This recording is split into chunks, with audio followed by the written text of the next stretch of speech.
सो let us start today's class. तो आज के क्लास में हम लोग last class we had discuss, तो लास्ट क्लास में क्या क्या किया था, let us just have a recap. So last class में हम लोगों ने we had studied about probability क्या होता है, और तुम्हारा एम्पिरिकल प्रोबेबिलिटी और थियोरेटिकल प्रोबेबिलिटी में क्या डिफरेंस है वो देखा था हम लोगों ने। तो इस साल का टॉपिक है थियोरेटिकल प्रोबेबिलिटी। सो वहाँ पे हम लोग फार्मूला बेस्ड प्रोबेबिलिटी उसका अप्रोक्सीमेशन निकालने का कोशिश करेंगे। So that is the concept. उसके बाद हम लोगों ने फेयरनेस के बारे में पढ़ा था, and then we studied about what does the actual formula of theoretical probability mean, कि पी ऑफ ई का वैल्यू क्या है, ये जो एम बाई एन है, एम बाई एन का मतलब क्या है। ठीक है, तो उसको हम लोगों ने एक जनरल फॉर्म में लिखा था, ये याद है सबको। P of E equals to number of outcomes favourable to E divide by number of all possible outcomes of the random experiment. मतलब कोई भी रैंडम एक्सपेरिमेंट अगर कैरी आउट कर रहे हो, रैंडम एक्सपेरिमेंट क्या होता है, random experiment is an experiment जिसका रिजल्ट हम लोग को पता नहीं है before the event has occurred. जब तक इवेंट ऑकर नहीं करेगा तब तक हम लोगों को उसका आउटकम पता नहीं चलेगा। So those are called random experiment. हाँ बोलो। सर आप एक बार थोड़ा सा रिपीट कर देंगे। एक्चुअली ना द माइक मतलब वो जो स्पीकर है वो काम नहीं कर रहा था। आप और एक बार बोल दीजिए ना। मैं बोल रहा हूँ, लास्ट क्लास हम लोगों ने जो स्टडी किया, we had just recap of that. तो we had discussed about what is probability. उसके बाद तुम्हारा जो एम्पिरिकल और एक्सपेरिमेंटल प्रोबेबिलिटी लास्ट ईयर था तुम लोगों का, और उसके कंपैरिजन में थियोरेटिकल प्रोबेबिलिटी कैसे काम करता है, क्या डिफरेंस है दोनों में। तो इस साल हम लोग थियोरेटिकल प्रोबेबिलिटी के ऊपर फोकस करेंगे।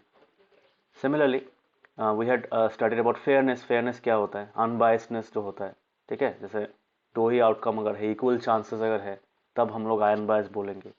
ठीक है, मतलब जितना भी पॉसिबल आउटकम्स है, हर एक का आउटकम का अगर इक्वली लाइकली टू ऑकर वाला चांस है, तो then those are called to be fair. ठीक है, तो एम्पिरिकल प्रोबेबिलिटी का फॉर्मूला ये था, नंबर ऑफ ट्रायल्स कैलकुलेट करके निकालते हैं, उसके बाद टोटल नंबर ऑफ ट्रायल से डिवाइड करते हैं। बट थियोरेटिकल प्रोबेबिलिटी में थोड़ा अलग है। थियोरेटिकल प्रोबेबिलिटी में क्या किया जाता है, हम लोग आउटकम्स के ऊपर फोकस करते हैं। ठीक है, number of outcomes. Okay, before doing the experiment also, मतलब एक्सपेरिमेंट करने के पहले ही, बिकॉज हम लोग एक्सपेरिमेंट तक नहीं रुकते, उसका अप्रोक्सीमेशन पहले ही निकाल लेते हैं। ठीक है, so that is the concept. So we had discussed about your die. तो डाई वाला बहुत सारा एग्जांपल यूज किया था हम लोगों ने, and based on that we had found this formula. तो P of E, P of E मतलब probability of an event of occurring. ठीक है, probability of occurrence of an event is equal to number of outcomes favourable to E, मतलब वो event को कौन कौन outcomes favour कर रहा है, divided by number of all possible outcomes of the event. तो जितना भी पॉसिबल आउटकम्स है उतना हम लोग डिनोमिनेटर में लिखेंगे, and then will get the value. यहाँ पे हम लोगों ने कुछ कुछ टर्म्स के बारे, पॉइंट्स के बारे में डिस्कस किया था। First of all was a certain और श्योर इवेंट जिसका प्रोबेबिलिटी 1 होता है। उसके बाद तुम्हारा प्रोबेबिलिटी 0 वाला जो कभी नहीं हो सकता है, तो those are called impossible events. और बाकी जितना भी इवेंट्स का प्रोबेबिलिटी होता है दैट लाइज बिटवीन 0 एंड 1। ठीक है, it can be decimal also. और हम लोगों ने एलिमेंट्री इवेंट के बारे में पढ़ा था। ठीक है, कॉम्प्लीमेंट्री इवेंट के बारे में। एलिमेंट्री इवेंट क्या होता है, जिसका तुम्हारा एक ही आउटकम होता है। ठीक है, so those events are called elementary events. उसके बाद तुम्हारा जितना भी एलिमेंट्री इवेंट्स हैं उन सबको अगर तुम ऐड करोगे, सबका प्रोबेबिलिटी अगर ऐड करोगे, तो क्या मिलेगा तुम्हें, 1 मिलेगा। ठीक है, जैसे तुम्हारा यहाँ पे कितना था, we had 6 elementary events. Getting a 1 was one elementary event, getting a 2 was another elementary event. So all those elementary events, तो हर एक का प्रोबेबिलिटी 1/6 1/6, तो सबको अगर ऐड करेंगे 6 है, सो 1/6 प्लस 1/6 कितना बार करेंगे, 6 टाइम्स करेंगे, सो विल गेट 1। ठीक है, समझ में। सो that is the concept. And similarly number 5 fifth point में हम लोगों ने कॉम्प्लीमेंट्री इवेंट्स के बारे में पढ़ा था। मतलब कोई इवेंट अगर ई हो रहा है तो इवेंट ना होने का जो इवेंट है उसको ई डैश लिखते हैं, है कि नहीं। एक इवेंट हम लोग ई अगर पकड़ते हैं तो दूसरा वाला इवेंट क्या होगा, सो कॉम्प्लीमेंट्री इवेंट होगा ई डैश। ई डैश मतलब नॉट ई। ठीक है, इसको इसे ई बार या फिर ई डैश भी बोलते हैं यहाँ पे। So P of E plus P of E dash मतलब probability of an event occurring plus probability of that same event not occurring is equal to 1। ठीक है, so we will continue based on that. तो आज हम लोग एक topic पढ़ेंगे, last year तुम लोगों ने पढ़ा था ऑलरेडी ये चीज़। So that is called sample space. Anybody heard about sample space? किसी ने सुना है सैंपल स्पेस क्या होता है? सैंपल स्पेस के बारे में पढ़ा है कभी? हाँ। नहीं। सो बाकियों ने, किसी ने, एनीवन? Sample space, anyone? किसी ने सैंपल स्पेस के बारे में पढ़ा है? No sir. देखो, इस चैप्टर में सैंपल स्पेस का एक क्यों इंपॉर्टेंस है ये जानना जरूरी है। लास्ट ईयर तुम लोग का नहीं चाहिए था, बिकॉज क्या क्या आउटकम्स है, क्या क्या पॉसिबल आउटकम्स है, ये हम लोग का मतलब नहीं था। We did the experiment, we found the result, we found the probability direct. मतलब वो एक्सपेरिमेंट करने के बाद हम लोग ने प्रोबेबिलिटी कैलकुलेट किया। बट अभी थियोरेटिकल प्रोबेबिलिटी में क्या होता है, we find the probability, we approximate the probability before performing the experiment. Experiment, random experiment carry out करने से पहले ही हम लोग अप्रोक्सीमेट करते हैं कि इतना चांस हो सकता है, ठीक है। और यही ज़्यादातर प्रेफर्ड होता है, बिकॉज सब दुनिया में जितना भी चीज़ है सबका प्रोबेबिलिटी, मतलब इवेंट होने तक हम लोग नहीं रुक सकते। वी हैव टू अप्रोक्सीमेट और we have to estimate before the event is complete, ठीक है। इवेंट कंप्लीट होने के पहले, for example the football matches are going now, यहाँ पे पास्ट रिकॉर्ड्स देख के तुम बहुत बता सकते हो कि कौन सा टीम का जीतने का चांसेस ज़्यादा है, ठीक है। या फिर टीम का जो फिक्सचर है, तुम्हारा टीम का जो ओपोनेंट टीम के साथ, कौन सा ओपोनेंट के साथ कैसा परफॉर्मेंस रहा है अभी तक, या उस टीम में अरेंजमेंट कैसा है, प्लेयर्स का जो अरेंजमेंट है, जैसे तुम्हारा सिलेक्शन है तो वो कैसे किया गया है, तो उसके बेस पे बहुत सारा फैक्टर्स आ जाता है। And based on that we can say कि this team has more chances of winning the match, ठीक है। तो वहां पे क्या होता है, मैच खत्म होने के पहले हम लोग अप्रोक्सीमेट कर देते हैं। वी टेंड टू प्रेडिक्ट, यहाँ पे प्रेडिक्शन वर्ड बहुत इंपॉर्टेंट है, ठीक है। सो इसलिए यहाँ पे ऐसा टाइप का सिनेरियो में क्या होता है, थियोरेटिकल प्रोबेबिलिटी ज़्यादा यूज होता है, बिकॉज बिफोर डूइंग समथिंग। यहाँ पे इवन क्रिकेट में भी तुम लोगों ने देखा है, तो वहाँ पे देखा मैच प्रेडिक्टर, विन प्रेडिक्टर बोल के एक चीज़ होता है। तो वो in the middle of the match क्या होता है, चेंज होता रहता है। क्यों चेंज होता रहता है? Based on the current scenario, ठीक है। अभी इतना ओवर्स में कैसा परफॉर्मेंस है, कैसा चांसेस है, तो each of the teams have the different chances of winning, ठीक है। देखा है कि नहीं ये वाला विन प्रेडिक्टर?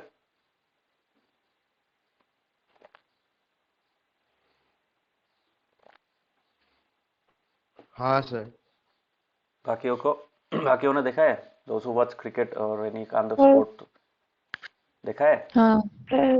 नहीं। हाँ।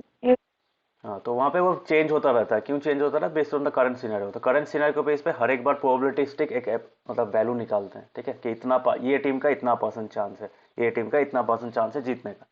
तो वो चेंज होता रहता है, ठीक है। कोई टीम अगर अच्छा परफॉर्म कर रहा है तो उसका विन प्रेडिक्शन बढ़ जाएगा, ठीक है। तो वहाँ पे एक्चुअली वहाँ पे क्या यूज हो रहा है, उस सिनेरियोज में थियोरेटिकल प्रोबेबिलिटी यूज हो रहा है, बिकॉज तब तक तो मैच खत्म ही नहीं हुआ। तुम पहले ही कैसे बोल सकते किसने जीता है? You are just predicting who has more chances, ठीक है। तो वहाँ पे थियोरेटिकल प्रोबेबिलिटी यूज होता है, ठीक है। So in this kind of scenario sample space becomes very important. Sample space क्या होता है? सैंपल स्पेस का अगर मैं डेफिनेशन लिखने जाऊँ तो sample space it is a collection of all possible outcomes. So it is a collection of all possible outcomes of an experiment.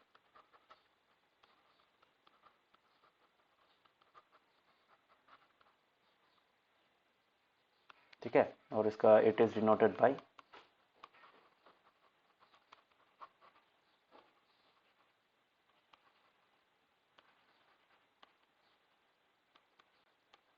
by the letter S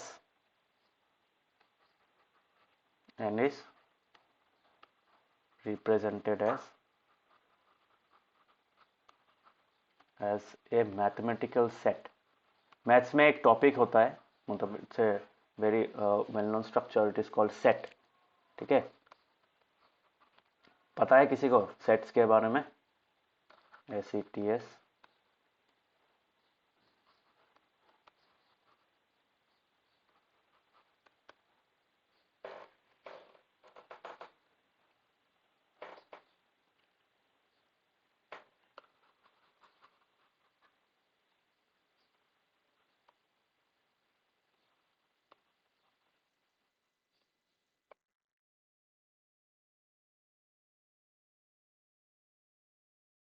किसी ने सुना है सेट के बारे में, सुना है? नहीं। तो सेट में होता क्या है, सेट तुम लोग को जिनको पता नहीं मैं बता देता हूँ। Set is a collection of number. Suppose I had discuss set in the chapter 1 में क्या था, suppose for example we want to write the set of rational number, या फिर हम लोग सेट ऑफ होल नंबर्स बोल सकते हैं, ठीक है, या नेचुरल नंबर्स। तो नेचुरल नंबर्स का जो क्वांटिटी है, although it's infinite, so we can write it as a set. तो 1 2 3 4 अप टू इन्फिनिटी तक रहेगा, है कि नहीं? तो this is the set. Obviously it's not a finite set, it's infinite set, but it's a set of number. Set में एक interesting property क्या है, no two values are same, मतलब डुप्लीकेट वैल्यूज नहीं हो सकता, ठीक है, यूनिक वैल्यूज होगा। अंडरस्टूड? तो यूजुअली क्या होता है, सेट में डिस्टिंक्ट वैल्यूज होता है, you can have duplicate values but preferred नहीं होता ये होता, ठीक है, based on the scenario. Obviously कुछ कुछ सिनेरियो में तुम्हारा डुप्लीकेट वैल्यूज होता है, किसी में नहीं होता। फॉर एग्जांपल यहाँ पे अभी ये जो सेट है, suppose I write it as the set of natural numbers, ये ऐसे लिखा था ना, ऐसे, if you guys remember I had written like this, याद है ये वाला, दिस नोटेशन?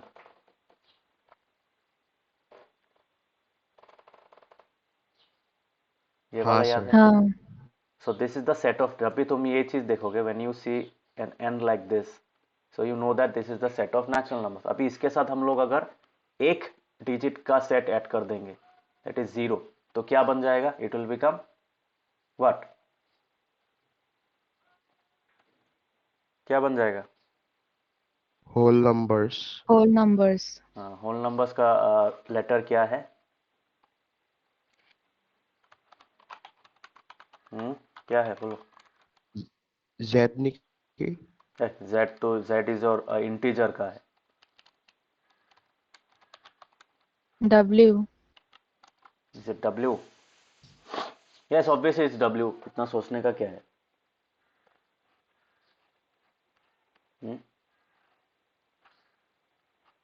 ठीक है, तो W को अभी कैसे लिख सकते हैं? W को हम लोग लिख सकते हैं लाइक दिस, है कि नहीं? तो W को लिख सकते हैं n का जो था, पहले हम लोग 0 से स्टार्ट करेंगे। सो this is also a set, infinite set which x tends till तुम्हारा जो infinity. So this is how you write the, तो इसको बोला जाता है सेट नोटेशन, ठीक है। It is a way of writing, it's a way of grouping values, ठीक है। इसको मैथमेटिकल सेट बोला जाता है, ठीक है। थोड़ा सा आइडिया समझ में आया? सेट का कॉन्सेप्ट समझ में आया? 11-12 में अगर मैथ्स पढ़ोगे तो वहाँ पे चैप्टर ही मिलेगा सेट्स के ऊपर, ठीक है। सेट्स, रिलेशंस, फंक्शंस, ये 3 टॉपिक होता है। तो जो भी है, तो समझ में आया सेट? सेट थोड़ा सा, तो it's a notation, it's a way of writing और ग्रुपिंग नंबर्स, ठीक है, ग्रुपिंग वैल्यूज, ठीक है। सबको नहीं, ये टॉपिक, ये कॉन्सेप्ट है। सैम्पल स्पेस जब पढ़ाऊंगा वहाँ पे सेट नोटेशन यूज करूंगा। So for that I want you all to be introduce to the concept of set, ठीक है। मैथ्स में एक टॉपिक होता है, उसको सेट बोला जाता है, सेट थ्योरी बोलते हैं, ठीक है। It's a concept called set theory, okay. सो थोड़ा सा इंट्रोडक्शन जरूरी है, तो बिकॉज हम लोग का जो सैम्पल स्पेस है वो सेट ऑफ आउटकम्स के में रिप्रेजेंट होगा, ठीक है। So every sample space of an experiment will be represented by your sets, ठीक है। तो इसलिए हम लोग सेट के बारे में डिस्कस कर रहे हैं। तो थोड़ा सा आइडिया समझ में आया? तो it's just how you right this values, ठीक है। Understood everyone?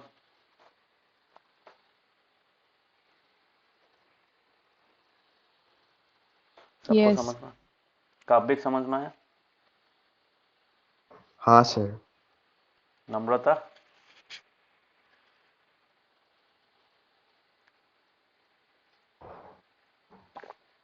नम्रता समझ में आया?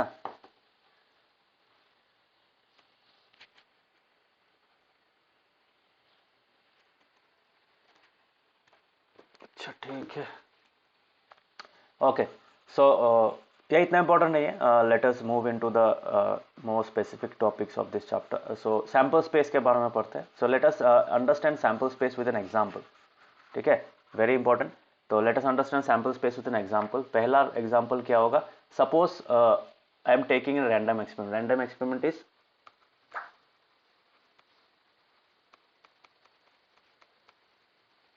Random experiment number 1.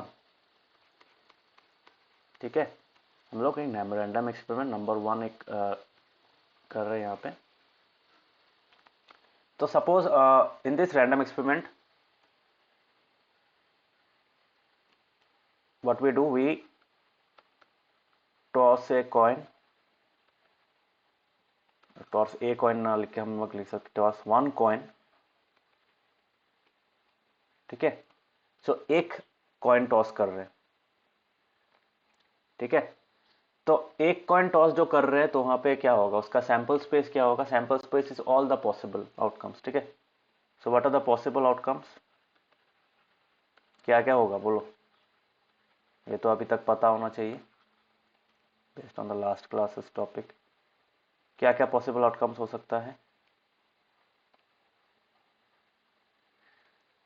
Head and tail.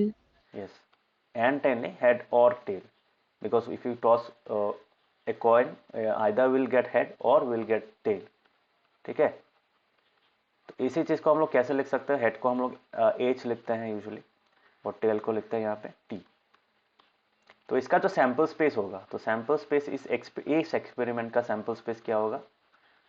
इस एक्सपेरिमेंट का sample space that is S will be equal to curly braces में हम लोग H, T लिखेंगे. ठीक है, समझ में आया?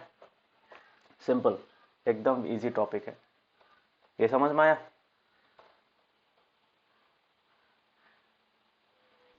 अंडरस्टूड? बाकियों को समझ में आ रहा है? हाँ sir.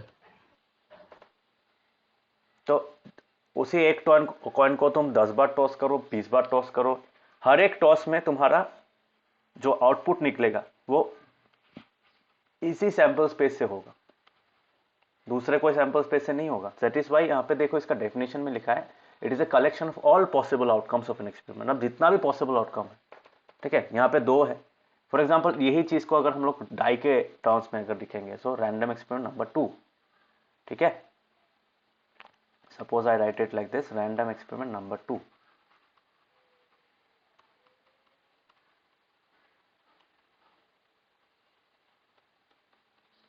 Number 2.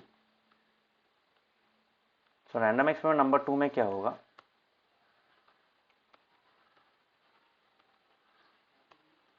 Rolling a fair die. ठीक है, तो अगर एक फेयर डाई को रोल करेंगे तो पॉसिबल आउटकम्स क्या क्या है?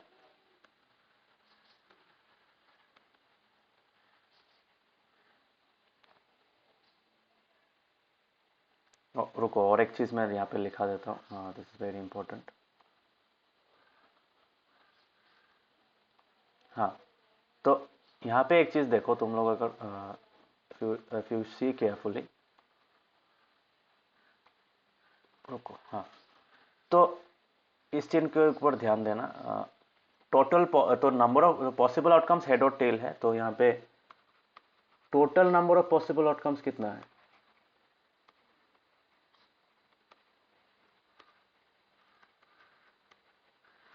कितना होगा?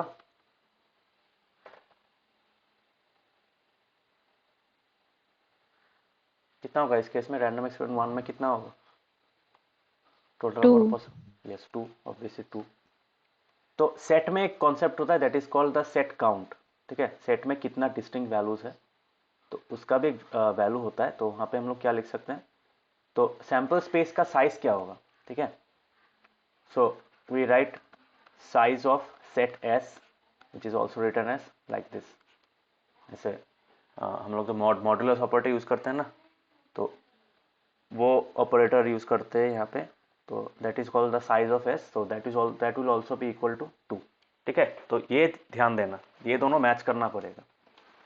ओके, सैंपल स्पेस का और पॉसिबल आउटकम्स का सेट साइज जो होता है, ठीक है, मतलब काउंट जो होता है वो सेम होगा. ठीक है, so that is the concept. तो यहाँ पे next let us discuss another example. So we roll a fair die. तो पॉसिबल आउटकम्स क्या हो सकता है? पॉसिबल आउटकम्स हो सकता है 1 2. 30 हाँ हाँ बोलो अलंकृता बोलो. You are saying something. 36 होगा ना? हाँ हाँ 36 36. एकटा रो we are rolling one die. 36 कैसे होगा? 36 तो नहीं होगा, 6 ही हो सकता है पॉसिबल आउटकम्स, है कि नहीं? 36 वाला बाद में पढ़ेंगे, will discuss when we roll 2 die. ठीक है, rolling 2 die at the same time, तब तुम्हारा क्या होगा, तो विल डिस्कस दैट ऑल्सो. तो उसका पॉसिबल आउटकम्स क्या होगा, उसमें हम बहुत सारा 36 वैल्यूज मिलेगा वहाँ पे. ठीक है, but let us focus on the simpler parts now. तो 1 2 3 4 5 6, तो ये पॉसिबल आउटकम्स है. ठीक है, तो नंबर ऑफ पॉसिबल आउटकम्स कितना है? So number of possible outcomes is your 6. तो सिमिलरली यहाँ पे सैंपल स्पेस क्या होगा इस एक्सपेरिमेंट का? एक्सपेरिमेंट क्या है? एक्सपेरिमेंट ये है रोलिंग ए फेयर डाई. ठीक है, तो सैंपल स्पेस क्या है इसका?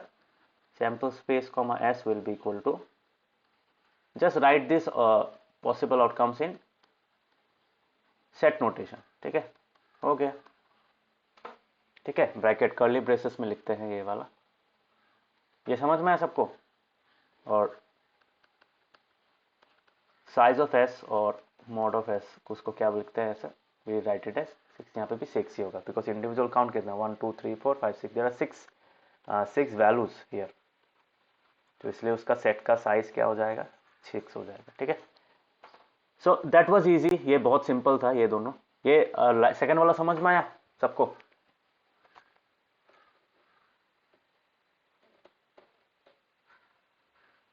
सबको समझ में आया सेकंड वाला? हाँ अदर्स टॉपिक समझ में हाँ आया? Sir. Okay, very interesting topic. अच्छा से समझ लो, बहुत कॉन्सेप्चुअल है. बिकॉज एग्जाम में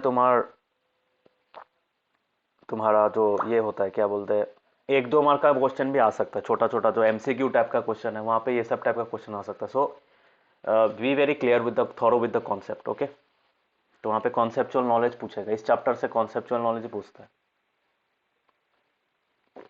ठीक है, और साम्स इतना डिफिकल्ट नहीं है. So conceptual knowledge is very important. Okay, so let us understand 2 more random experiments. ठीक है, next what we'll do, let us take another random experiment, that is random experiment number 3. Random experiment number 3. ठीक है, तो random experiment number 3 में हम लोग क्या देखेंगे? So in this experiment what happens, we take 2 coins. ठीक है, टॉसिंग 2 coins at once.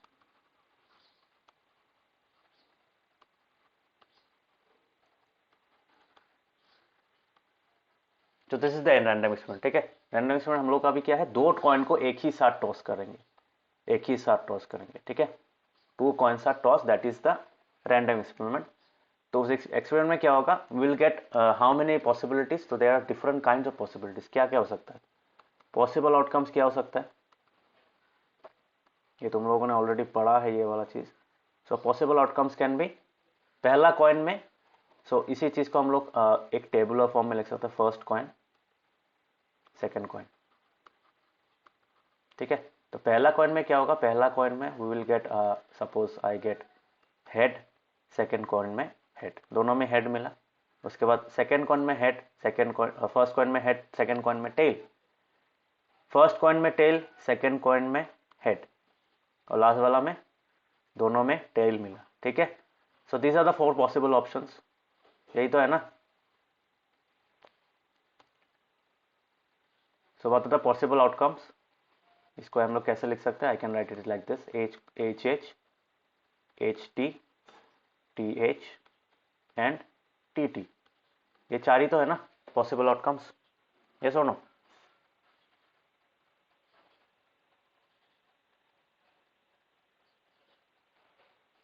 है कि नहीं?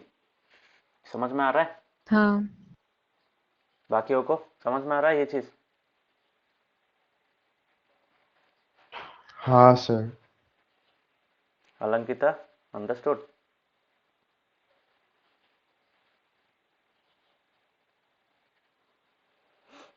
समझ में आया? हाँ सर। अलंकिता समझ में आया?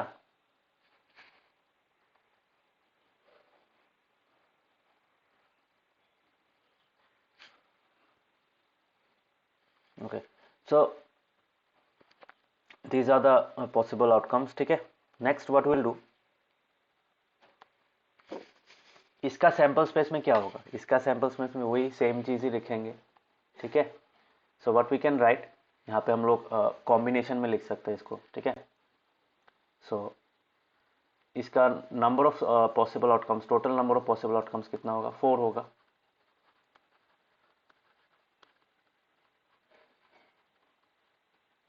Total number of possible outcomes is 4. ठीक है, तो इसका सैंपल स्पेस क्या होगा? इसका सैंपल स्पेस भी सेम ही लिखेंगे हम लोग. Sample space will be comma S will be equal to the set of all numbers, तो set of all the values, distinct values. तो we can write it like this also, h comma t, sorry h comma h, ये पहला वाला हो गया. उसके बाद तुम्हारा, इसको थोड़ा नीचे लिखता हूँ, h comma h लिख सकता हूँ. उसके बाद तुम्हारा h comma t लिख सकता हूँ. उसके बाद t comma h लिख सकता हूँ. उसके बाद t comma t.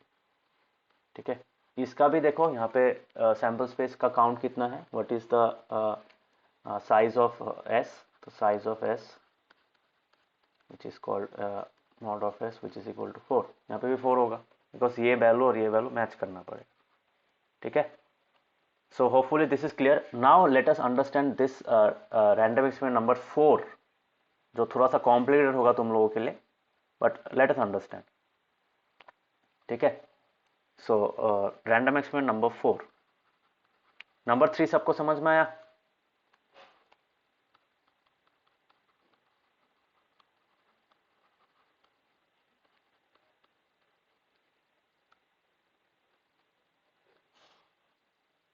सबको नंबर 3 समझ में आया कि नहीं?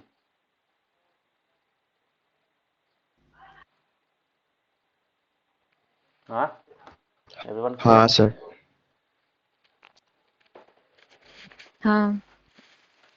Okay, so that is the concept. तो नेक्स्ट अभी क्या होगा, so will understand your next topic, that is your random experiment number 4. इसमें क्या करेंगे, इसमें हम लोग इस वाला एक्सपेरिमेंट में we will roll 2 die together. ठीक है, we will roll 2 die together. सो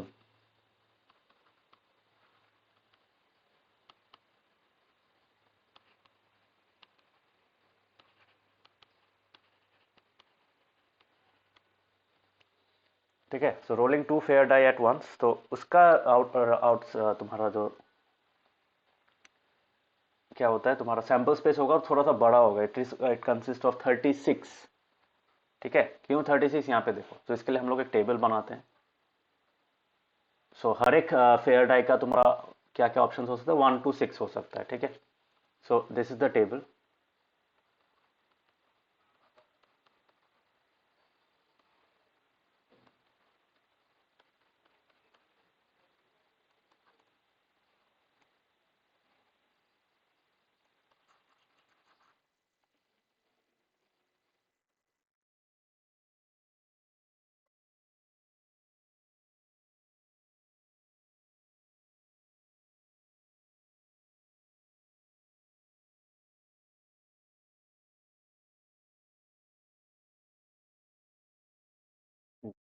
तो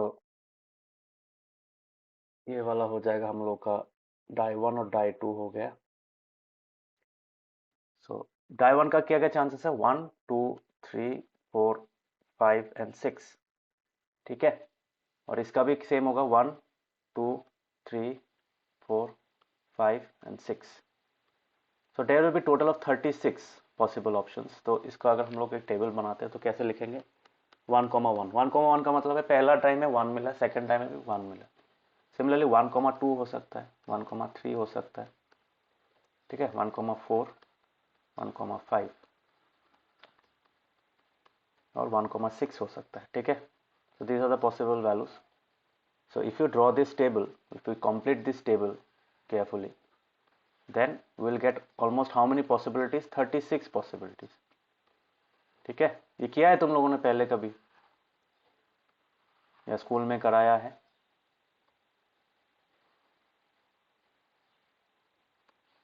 हाँ स्कूल में कराया है दिस ईयर? हाँ तो इसलिए अच्छा से देख लो कैसे बनाते हैं. तो सैम्पल स्पेस लिखना आ सकता है एग्जाम में. ठीक है, तो what is the sample space of rolling 2 die और टॉसिंग 3 कॉइन्स ऑल्सो. 3 कॉइन्स वाला भी आ सकता है. So be very careful. अच्छा से एक बार समझ लो कैसे करते हैं इसको. 3 कॉइन्स वाला कराया है स्कूल में?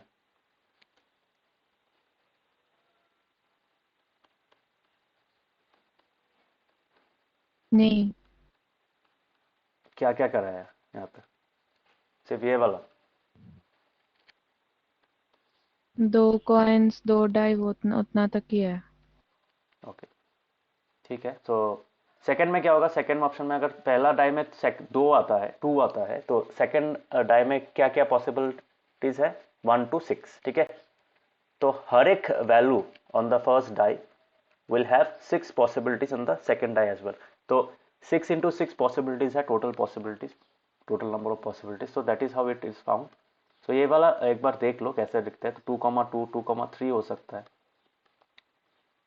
2,4 हो सकता है. ठीक है, so let us write this, complete this. Let me quickly complete this one.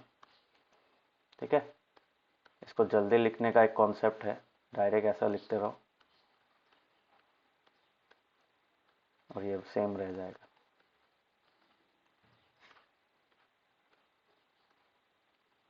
ठीक है, उसके बाद 3 4 5 6.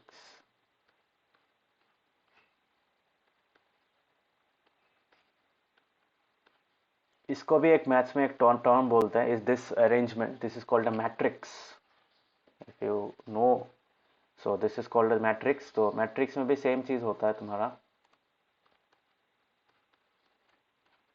You have a set of values which are placed in a 2D table, 2 dimensional table. ठीक है, तो उसको 2D मैट्रिक्स बोलते हैं. ये जैसे एक 2D मैट्रिक्स है.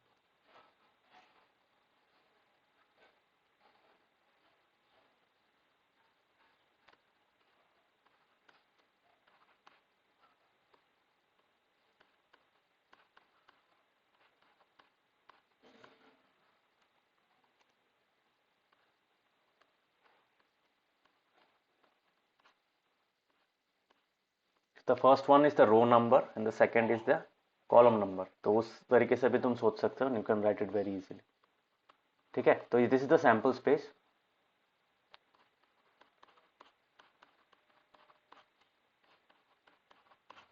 तो ये सैम्पल स्पेस से बहुत सारा चीज एनालाइज कर सकते हो तुम लोग. Will refer to this letter in this chapter जब हम लोग सम्स करेंगे. तो यहाँ पे देखो, suppose you have an event. जब तुम एक्सपेरिमेंट है तुम्हारा, रोलिंग 2 डाई टुगेदर, और उसी में अगर तुम्हें कोई बोल दे कि what is the chance of getting the same value on both the die. ठीक है, दोनों डाई में सेम वैल्यू निकलने का चांस कितना है? तो टोटल कितना पॉसिबिलिटीज है? Total possibilities are 36. यहाँ पे कितना वैल्यूज है? There are total of how many values? There are total of 36 values. यहाँ पे कितना है? 36 है ना. Total of 36 possibilities, possible outcomes. But उनको कौन फेवर कर रहा है? मतलब getting same value on both the die. तो उसको तुम्हारा सिर्फ ये जो तुम्हारा डायगोनल वाला जो तुम्हारा अरेंजमेंट्स है वो ही तुम्हारा आउटकम्स है. तो वही तुम्हारा सपोर्ट कर रहा है, फेवर कर रहा है. So how many values are there? 1 2 3 4 5 6. ये 6 केसेस में तुम्हारा सेम वैल्यूज आ रहा है. सो उसका प्रोबेबिलिटी क्या होगा? Probability of getting same value on both die. तो उसका वैल्यू क्या होगा? That will be equal to number of favourable outcomes. That is यहाँ पे कितना आउटकम्स फेवर कर रहा है? टोटल आउटकम्स में से 6 फेवर कर रहा है. ठीक है, कौन सा 1 1 2 2 3 3 4 4 5 5 एंड 6 6, सो टोटल ऑफ 6, ठीक है। और टोटल कितना है, टोटल आउटकम्स कितना है, 36 है। 6 इंटू 6, यहाँ पे इस टेबल में 36 पॉसिबल आउटकम्स है, तो 6 बाई 36 दैट इज 1/6। समझ में आया ये वाला?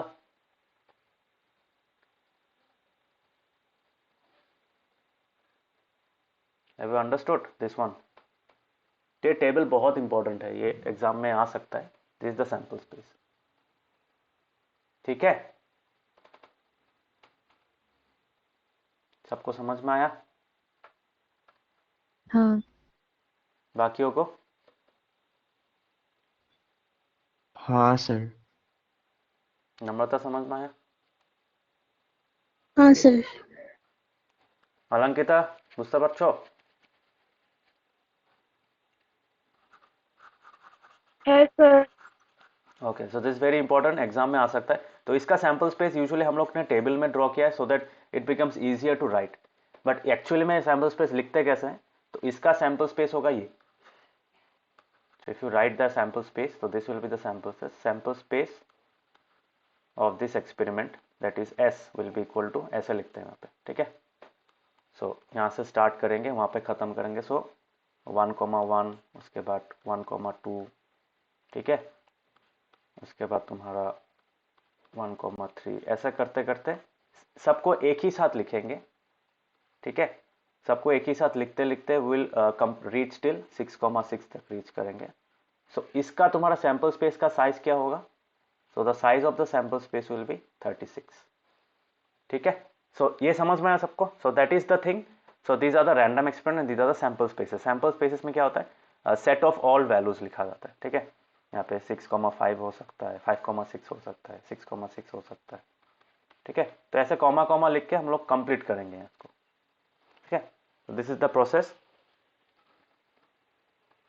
Hopefully you have understood the concept of sample space. Sample space में क्या रहता है? जितना भी पॉसिबल आउटकम्स है कोई भी एक्सपेरिमेंट का, डिस्टिंक्ट आउटकम्स, तो उसको हम लोग एक सेट नोटेशन में लिखते हैं।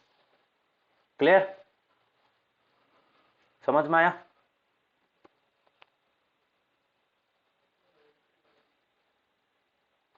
हाँ Okay, so that was the concept of random experiments and set theory. Set में कैसे लिखते हैं उसको, sample space.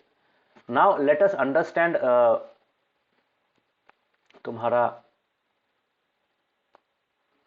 बुक में जो sums है. So let us do the sums now, because we are now in a condition where we can do the sums as well.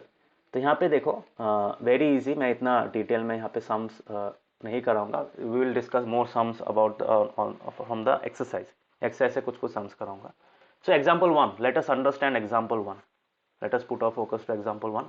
यहाँ पे क्या बोला है? Find the probability of getting a head when a coin is tossed once, ठीक है। तो एक बार coin को टॉस करोगे तो क्या मिलेगा? आइदर हेड मिलेगा या फिर टेल मिलेगा। उसका सैंपल स्पेस कितना होगा? हेड कॉमा टेल, ठीक है। सो टोटल आउटकम्स कितना है? Total number of possible outcomes कितना है? 2, ठीक है। एस का होगा तुम्हारा 2, ठीक है। और गेटिंग ए हेड, अभी गेटिंग ए हेड में कौन सा आउटकम उसको फेवर कर रहा है? सिर्फ एक ही आउटकम फेवर कर रहा है, ठीक है, वन ऑफ द टू। सो यहाँ पे क्या होगा? यहाँ पे हम लोग क्या लिखेंगे? Number of outcomes favourable to E. What is E? यहाँ पे लिखेंगे let E be the event of getting a head. ये लाइन पहले लिख लेना, ठीक है। इसको कैसे लिखते हैं वो एक बार दिखा देता हूँ, रुको, let me write it down, how to write this kind of solutions. तो एग्जांपल नंबर 1 जो था हम लोगों का, कैसे लिखेंगे? यहाँ पे लिखेंगे late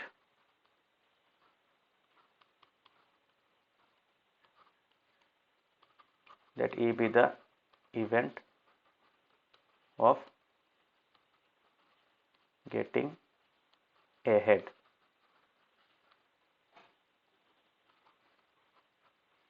Possible outcomes of the experiment.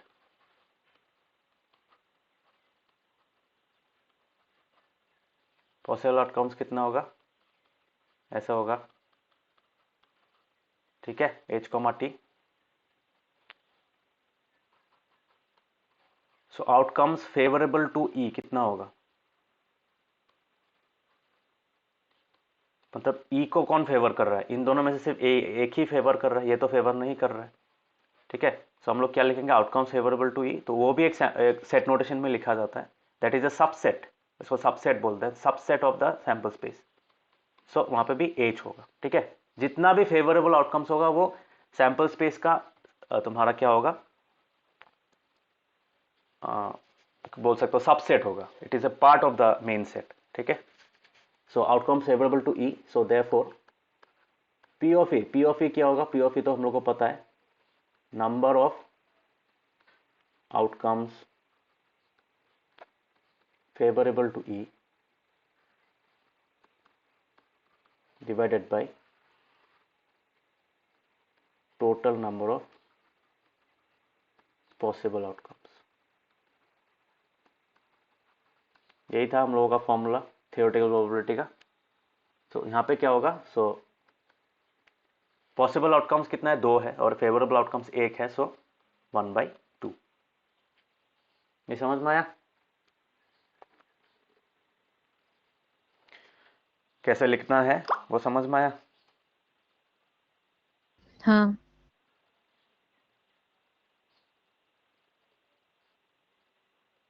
बाकियों को समझ में आया।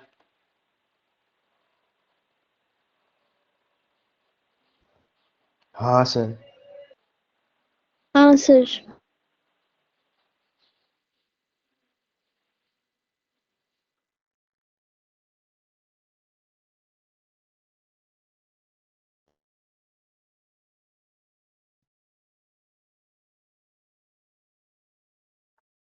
ठीक है, तो this how you write the solution. ठीक है, बुक में तो बहुत कुछ लिखा है, इतना ज़रूरी नहीं है, दिस इज मोर फिर तो इवेंट को पहले डिस्क्राइब कर लेना। अगर कुछ कुछ क्वेश्चन में you will get multiple events.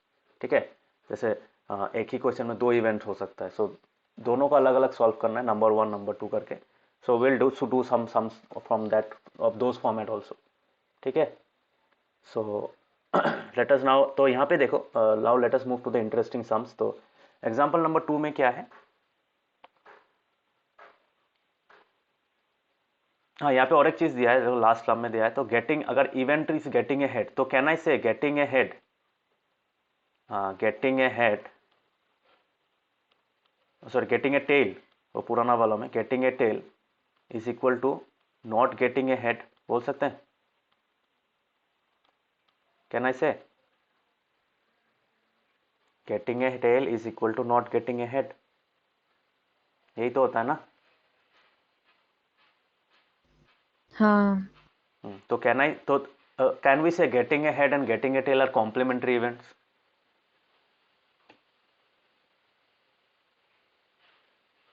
Complementary events हाँ। होगा कि नहीं। सो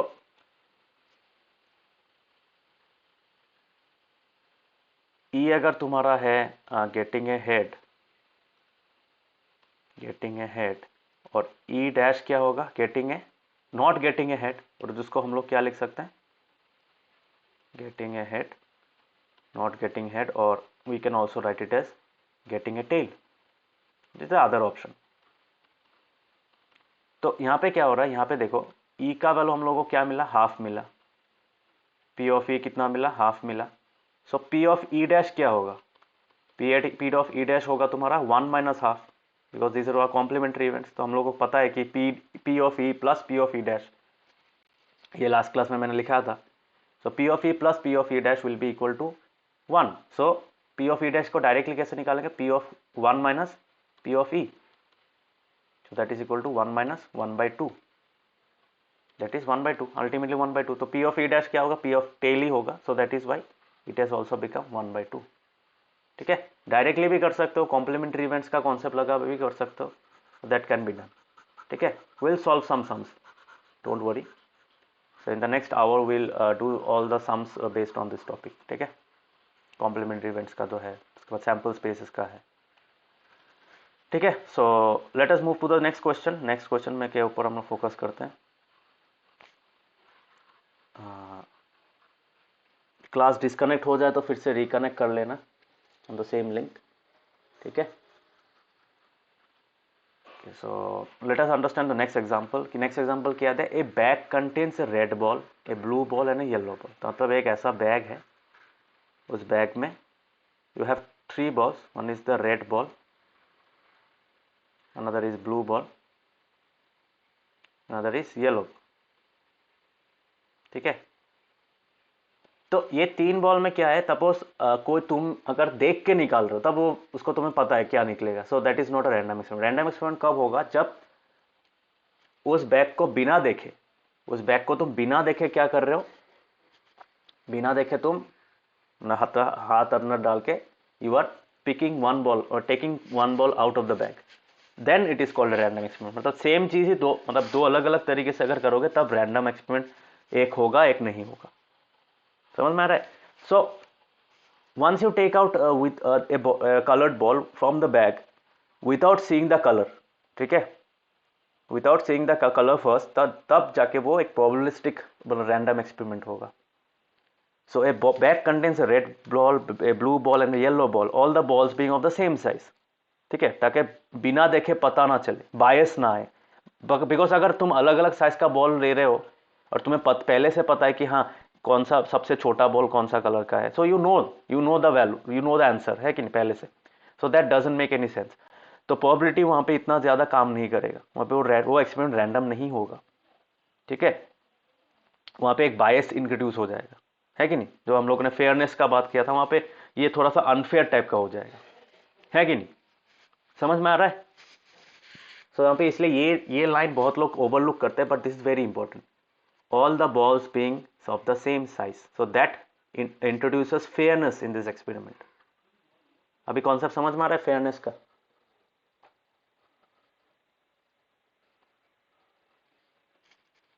फेयरनेस का कॉन्सेप्ट समझ में आ रहा है?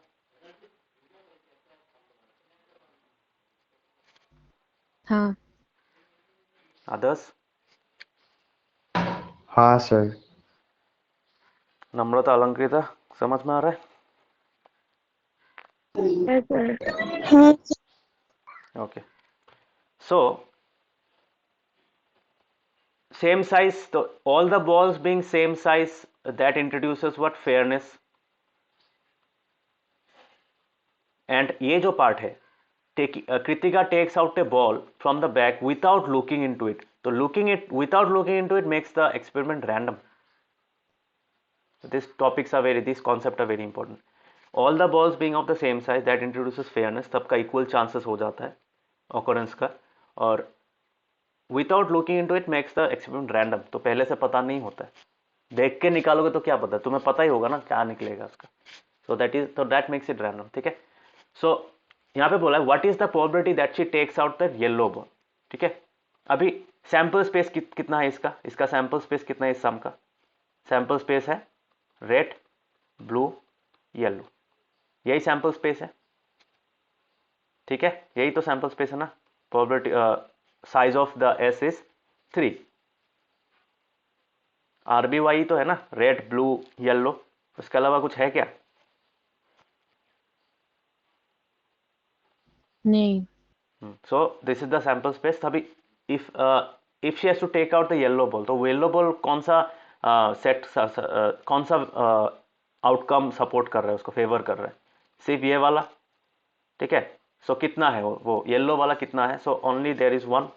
So we can say your favourable outcomes for number 1। तो नंबर 1 का जो इवेंट होगा E1 will be equal to, इसको रुको, इसको मैं यहाँ पे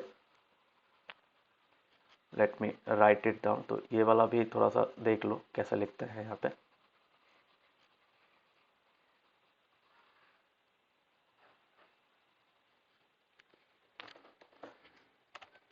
रुको,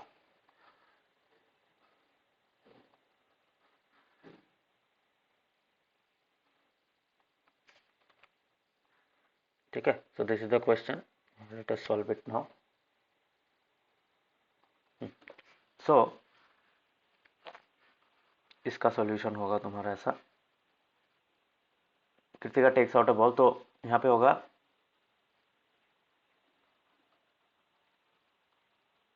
sample space of the experiment.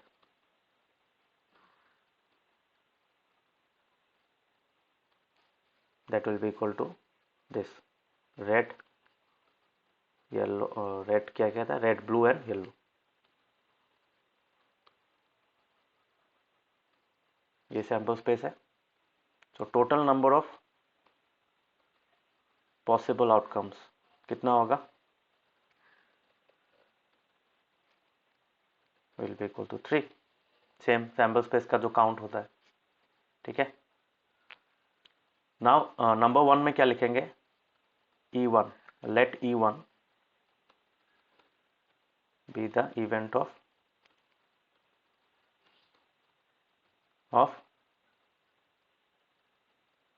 picking a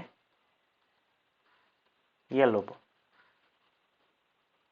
ये तो पूछा है ना. सो देयरफॉर यहाँ पे क्या होगा? येलो बॉल को कौन फेवर कर रहा है? सिर्फ ये वाला फेवर कर रहा है, ये वाला आउटकम फेवर कर रहा है. सो यहाँ पे क्या लिखेंगे?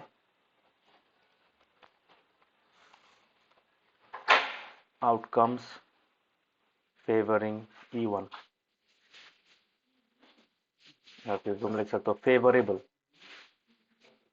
सो outcomes favourable to E1 will be equal to what? सिर्फ ये वाला. So therefore number of favourable outcomes क्या होगा? Number of favourable outcomes will be equal to how much? सिर्फ 1 होगा. सो देयरफॉर P ऑफ E1 क्या होगा?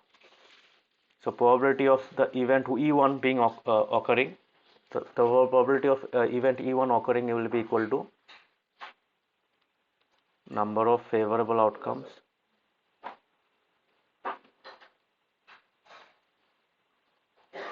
और divided by क्या होगा? Total number of outcomes. तो इसका वैल्यू क्या होगा? That will be equal to 1/3. ठीक है. नंबर 2 and 3 उन तीनों का भी सेम ही होगा. ठीक है. So if I just write it down, तो एग्जाम में ऐसे तरीके से लिखना, तीनों को अलग अलग सॉल्व करना. ठीक है. So if I just write it down like this, so suppose I so यहाँ पे क्या लिखूंगा? नंबर 2 लिखूंगा ऑब्वियसली, और यहाँ पे लिखूंगा E2. और फिर येलो बॉल तो नहीं होगा. अभी यहाँ पे कौन सा बॉल होगा? रेड बॉल होगा. सो रेड बॉल का भी सेम ही होगा. ठीक है. सो रेड को कौन फेवर करेगा? सिर्फ एक ही कलर करेगा. तो यहाँ पे E2 लिखेंगे यहाँ पे. सो फेवरेबल आउटकम्स भी यहाँ पे और यहाँ पे E2 हो जाएगा. ठीक है. तो इतना सिंपल है. एक बार कर लिया तो बाकी उसको सेम चीज़ को रिपीट करना है. ठीक है. देख लेना क्वेश्चन, हर वक्त ऐसा नहीं होगा. सो इस केस में हो रहा है because each of them has equally likely chances of occurrence. ये समझ में आ रहा है सबको?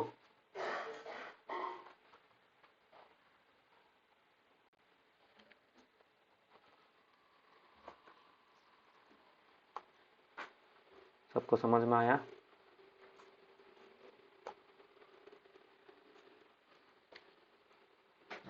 हाँ सर. नंबर 3, एक सम करोगे 3 मार्क मिल जाएगा. मतलब एक ही चीज लिखोगे बार बार, 3 मार्क मिल जाएगा. So this will be E3. Picking A what? Picking A blue ball. ठीक है. पहला वाला था येलो, उसके बाद तो यहाँ पे क्या सेम होगा तुम्हारा? E3 होगा. तो E3 में भी सेम हो रहा है यहाँ पे. So E3 will be equal to chart cons favourable to, इससे ब्लू वाला फेवर करेगा उसको. तो नंबर ऑफ फेवरेबल आउटकम्स भी ये होगा. तो नंबर यहाँ पे E3 लिखना है. ठीक है.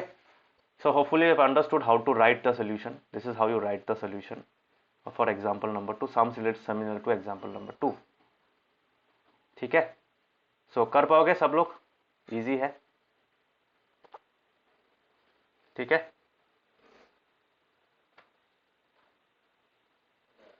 कर पाओगे एग्जाम में? हाँ.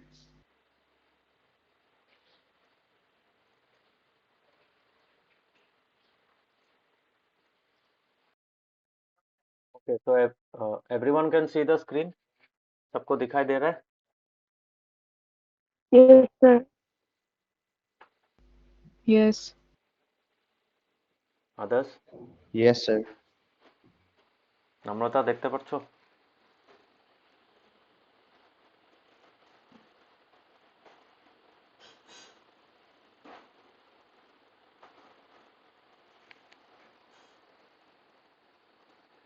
So now let us understand your example number 3. Very interesting. यहाँ पे हो क्या रहा है देखो.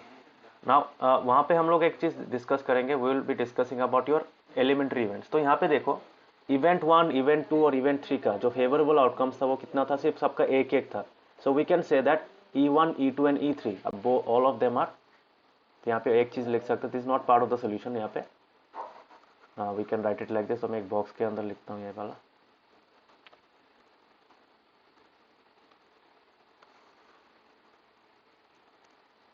So I can write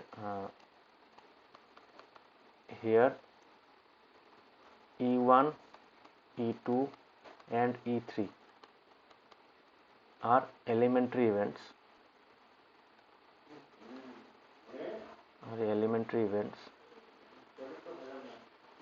Because each of them has exactly one outcome favoring them. ठीक है. Therefore हम लोग क्या लिख सकते हैं? P of E1 plus P of E2 plus P of E3 कितना होगा? 1/3 plus 1/3 plus 1/3. That will give us 3/3 which is equal to 1. ठीक है. एलिमेंट्री इवेंट्स का ही प्लस करोगे तब 1 मिलेगा. अगर एलिमेंट्री इवेंट है नहीं, अगर सिर्फ एक से ज़्यादा आउटकम उसको फेवर कर रहा है तब वो एलिमेंट्री इवेंट नहीं कहलाता है. ठीक है. जो हम लोग अभी देखेंगे.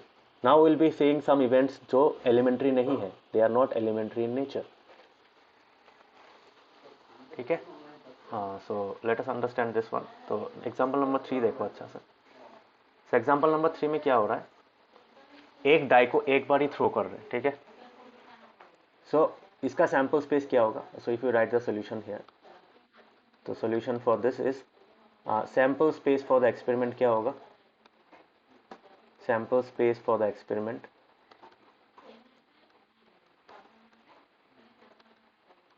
सो sample space for the experiment will be what? That will be equal to कितना हो सकता है पॉसिबल आउटकम्स? 1 2 3 4 5 6. तो देख लो एक डाई को एक ही बार थ्रो करोगे तो कितना होगा? You will get 1 2 6. These are the 6 possible options. ठीक है. अभी यहाँ पे क्या लिखेंगे? Based on this we can write total number of possible outcomes. क्या होगा? Total number of possible outcomes will be the size of this sample space. So possible outcomes will be 6. है कि नहीं? यहाँ पे कितना वैल्यूज है? There are total of 6 values. है कि नहीं? 6 वैल्यूज है. So total number of possible outcomes is 6. And what we can say now let us understand. Number 1 question में they what is the probability of getting a number greater than 4. ठीक है. So now let us understand. तो पहला वाला क्या लिखेंगे? Let E1 be the event of getting a number greater than 4. ठीक है.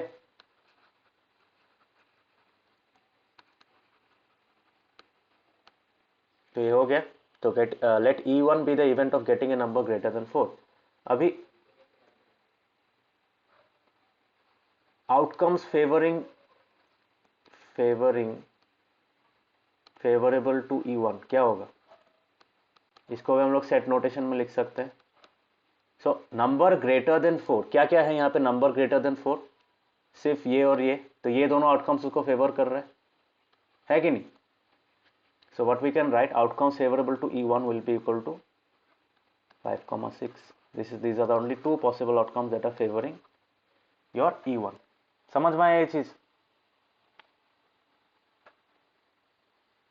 सबको ये चीज समझ में आया? हाँ. अदर्स? हाँ सर. ऐसा ओके, सो यहाँ पे क्या होगा, तो नंबर ऑफ फेवरेबल आउटकम्स क्या हो रहा है पहला इवेंट के लिए, सो number of favourable outcomes is outcomes will be equal your 2, 2 होगा बिकॉज इसका साइज कितना है, इस सेट का साइज कितना है 2 है, ठीक है। सो हम लोग प्रोबेबिलिटी ऑफ E1 कैसे निकालेंगे, so P of E1 is will be equal to number of favourable outcomes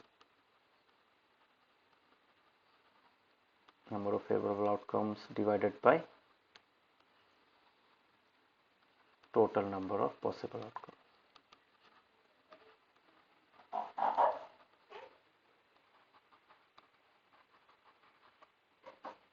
So that is equal to how much, so 2 comma 2 comma नहीं, so 2 by what, तो नंबर ऑफ फेवरेबल आउटकम्स ये है 2 मिल लिख दिया हम लोगों ने यहाँ पे, और फिर पॉसिबल आउटकम कहाँ से लिखेंगे, यहाँ से लिखेंगे, ठीक है।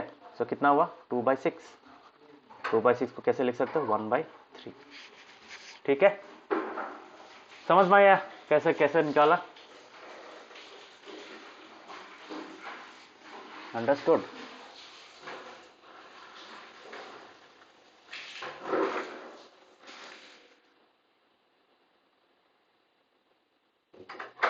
सबको समझ में आया,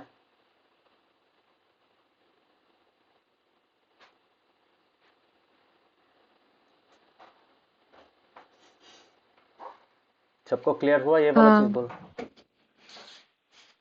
काव्य। सर ओके, सो ये हो गया तुम्हारा। तो सेकंड वाला देखो, सेकंड वाला जो वैल्यू है वो निकालना मतलब थोड़ा सा इंटरेस्टिंग हो जाता है। वाई, बिकॉज सेकंड वाला जो तुम्हें निकालने के, तो हम लोग क्या लिखेंगे, let E2 be the event of getting a number less than or equal to 4, ठीक है। क्या है, लेस देन और equal to 4।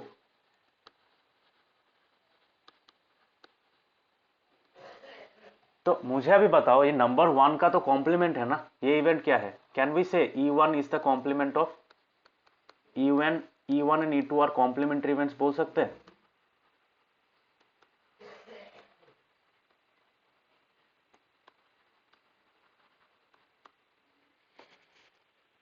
Shashwati, can we say E1 and E2 are complementary events? If you look carefully, पहला event था getting a number greater than 4, क्यों नहीं बोल सकते? क्योंकि फर्स्ट में था getting a number greater than 4, तो वहाँ पे सिर्फ 2 नंबर्स है, और इधर नंबर 2 में getting a number less than और इक्वल टू 4, वहाँ पे 4 नंबर्स है, तो कॉम्प्लीमेंट्री नहीं होगा, 50-50 चांस तो नहीं है ना। नहीं, यही तो तुम्हारा गलत हो रहा है ना। Complementary events do not have 50-50 chances. मतलब कॉम्प्लीमेंट्री इवेंट्स क्या होता है, देखो, नंबर ग्रेटर देन 4 मतलब 4 से बड़ा नंबर हो सकता है, ठीक है। तो उसमें तो ये चीज मतलब गलत फहमी मत रखना कि complement events have 50-50 chances, that is wrong, ठीक है। कॉम्प्लीमेंट्री इवेंट्स क्या होता है, देखो, अगर मैं बोलूं कि getting a number greater than 4, so what are the options for getting a number not greater than 4? Not greater than 4 क्या होगा, obviously that will be less than or equal to 4, है कि नहीं। समझ में आ रहा है ये चीज, थोड़ा सा ध्यान देना यहाँ पे।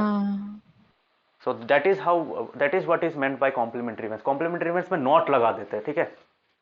इवेंट 1 अगर है तुम्हारा getting a number greater than 4, ठीक है, मतलब 5 और 6 हो सकता है, तो वो इवेंट ना होने का आउटकम्स क्या हो सकता है, 1 2 3 4, मतलब बाकी 4 जो है।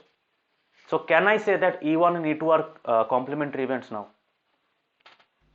हाँ, तो कॉम्प्लीमेंट्री इवेंट्स में ये गलत फहमी मत रखना कि कॉम्प्लीमेंट्री इवेंट्स हैव 50-50 चांसेस, ये कॉन्सेप्ट गलत है। कॉम्प्लीमेंट्स में होता क्या है, पहला जो इवेंट होता है, एंड और एक चीज बताता हूँ, complementary events may not be तुम्हारा जो एलिमेंट्री इवेंट्स नहीं भी हो सकता, ठीक है। तो इस केस में देखा जा रहा है कि पहला इवेंट जो निकालने दिया था, तो that event was getting a number greater than 4, और सेकेंड इवेंट है getting a number less than और इक्वल टू 4। सो पहला वाला अगर नहीं होता है तो ऑटोमेटिकली सेकंड वाला इवेंट तो ऑकर करेगा ही ना, है कि नहीं। पहला इवेंट अगर नहीं ऑकर कर रहा है तो इसका मतलब क्या है, सेकंड वाला तो होगा ही, बिकॉज सेकंड वाला में क्या है, getting a number less than और इक्वल टू 4। मतलब जब भी तुम डाई को रोल करोगे, either you will get, either first event will occur और the second event will occur, दोनों में से कोई एक तो ऑकर करेगा ना, यस और नो। हाँ बाकियों को ये चीज समझ में आया। तो आरेक भाई एक्सप्लेन करो ना। मैं बोल रहा हूं कि पहला इवेंट क्या था, पहला इवेंट था हम लोगों का getting a number greater than 4, ठीक है, ये तो समझ में आ गया। तो 4 से ज्यादा अगर कोई वैल्यू तुम्हें आउटकम में चाहिए, ठीक है, as a result of the experiment, तो उसको हम लोग कैसे लिखेंगे, तो उसको हम लोग कैसे लिखेंगे, we will write it as total number of favourable outcomes will be 2, because 5 और 6 ही पॉसिबल आउटकम्स उसको फेवर कर सकता है उस इवेंट को, ठीक है। तो इसलिए हम लोगों ने यहाँ पे क्या लिखा, we had written like this, तुम्हारा 2/6 लिए मिला था हम लोगों को। But what about your second event, second event क्या है, getting a number less than और इक्वल टू 4। अभी लेस देन और इक्वल टू 4 अगर होगा तो उसको कौन से इवेंट सपोर्ट करेगा, 1 2 3 4, दोज आर 4 पॉसिबल आउटकम्स, है कि नहीं, sorry favourable outcomes for event 2। अभी मुझे बताओ पहला वाला का क्या है, सैंपल स्पेस को दो पार्ट्स में डिवाइड कर रहे हैं कि नहीं, दो इवेंट्स के लिए। पहला इवेंट का 5,6 है और सेकेंड इवेंट के लिए 1 2 3 4 है, ठीक है। तो 2 parts, 2 splits of the sample space, ठीक है। तो इसके बेस पे हम लोग बोल सकते हैं अगर इवेंट 1 नहीं हो रहा है, नॉट E1, नॉट E1 समझ में आ रहा है, नॉट E1 अलंकिता, नॉट E1 समझ में आ रहा है।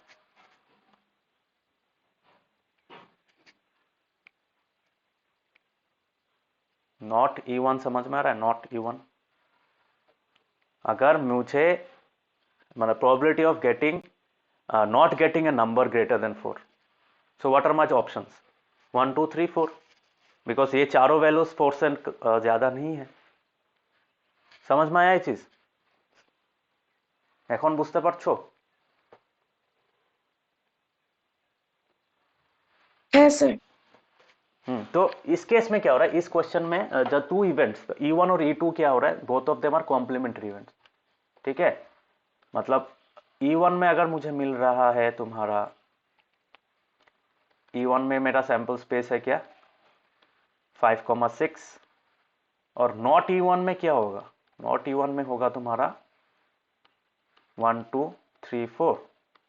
But isn't this the sample the favorable space for favorable outcomes for your E2, same है ना, सेम है कि नहीं।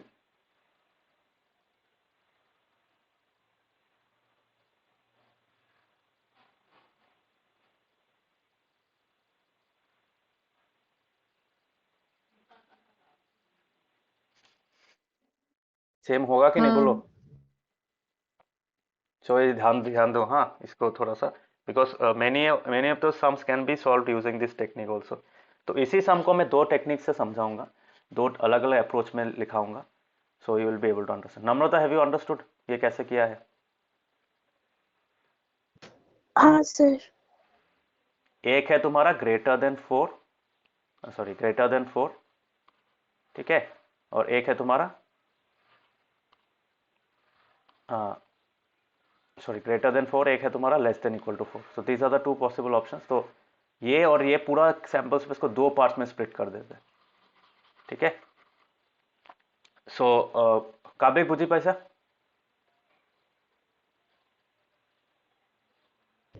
हाँ सर पाइसू। सो इसी सम को दो अप्रोच से कर सकते हैं हम लोग। So this is the first approach. Approach number 1 is similar to your the first the E1, तो जैसे निकाला था, तो यहाँ पे क्या लिखेंगे, आउटकम्स फेवरेबल टू E2, क्या क्या होगा 1 2 3 4, because less than equal to दिया है। हाँ अगर यहाँ पे इक्वल टू नहीं दिया था तब गड़बड़ हो जाता, तब वो कॉम्प्लीमेंट्री होता क्या? तब क्या कॉम्प्लीमेंट्री होता? नहीं। यही बात है। तो तब कॉम्प्लीमेंट्री क्यों नहीं आता? बिकॉज जो वैल्यू 4 है, कॉम्प्लीमेंट्स क्या करता है, सैंपल स्पेस को 2 पार्ट्स में डिवाइड कर देता है। ठीक है, मतलब एक इवेंट का सैंपल स्पेस वो फेवरेबल स्पेस वो वाला होगा, मतलब एक पार्ट होगा, दूसरे का अलग पार्ट होगा। So getting a number less than और इक्वल टू होने से ही तुम्हारा क्या हो रहा है, कॉम्प्लीमेंट्री हो रहा है। सो आउटकम्स फेवरेबल टू, तो कॉम्प्लीमेंट्री डिसाइड करने के पहले देख लेना एक बार कि एक्चुअली में वो कॉम्प्लीमेंट कर रहा है कि नहीं। वो पहला वाला इवेंट नहीं होता है तो सेकंड वाला इवेंट का फेवरेबल स्पेस आ रहा है कि नहीं। ठीक है, those kind of decisions you have to take. So favour outcomes favourable to E2 क्या होगा, that will be equal to this. So number of favourable outcomes कितना है, number of favourable outcomes will be equal to your 4। ठीक है, so P of E1 क्या होगा, sorry not E1, E2।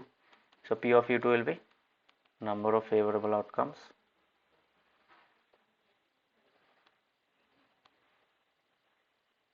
divided by total number of outcomes.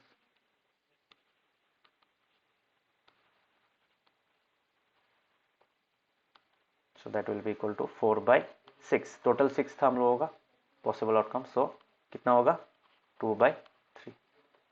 ठीक है, this is how you right. तो next approach क्या होगा, देखो नेक्स्ट अप्रोच होगा तुम्हारा this approach 2।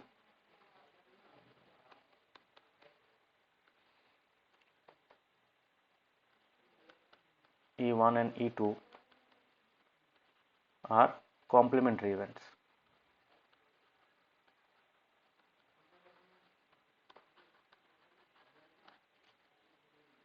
So therefore I can write P of E1 plus P of E2 is equal to 1। Complementary का सम, probability का सम 1 होता है। तो यहाँ पे P ऑफ E2 कैसे निकालेंगे, जैसे डायरेक्ट हो जाता है यहाँ पे 1 minus P of E1। What is 1 minus P of E1, 1 minus P of E1 कितना निकला था हम लोगों का, 1/3 निकला था। So that is equal to 1 minus 1/3, that is equal to how much, 2/3। मिला ना, सेम आंसर मिला। So you can either use this approach और you can use this approach. ठीक है, दोनों में से कोई एक यूज करना। I would prefer this one because इसमें गलती कम होता है। ठीक है, बट सेकंड अप्रोच में कुछ कुछ सम्स हम लोग सॉल्व कर सकते हैं using the second approach alone. ठीक है, सो अच्छे से समझ लेना। ठीक है, बट दोनों ही मत कर देना, कोई एक लिखना। ठीक है, आइदर राइट दिस और right this, not both of them. ठीक है, बोथ दोनों ही लिखोगे काट देगा एग्जाम में। अंडरस्टूड, अच्छे से समझ में आया? नहीं। हाँ। बाकियों को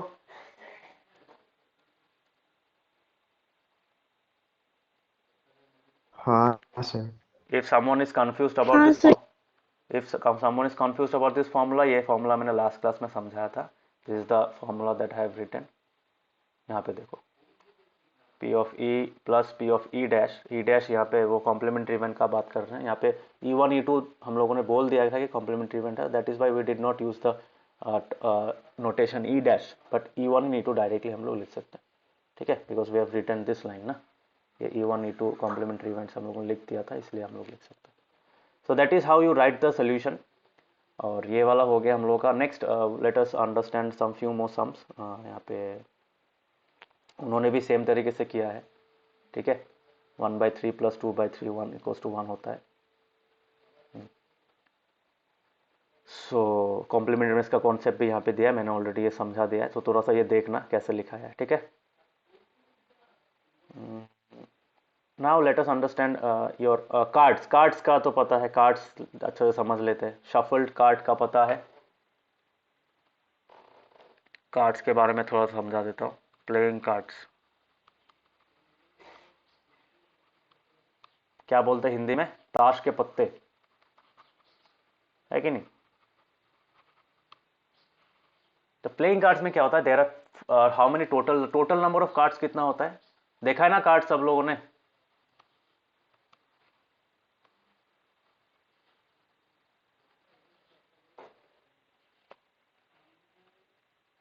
देखा है सबने प्लेइंग कार्ड्स?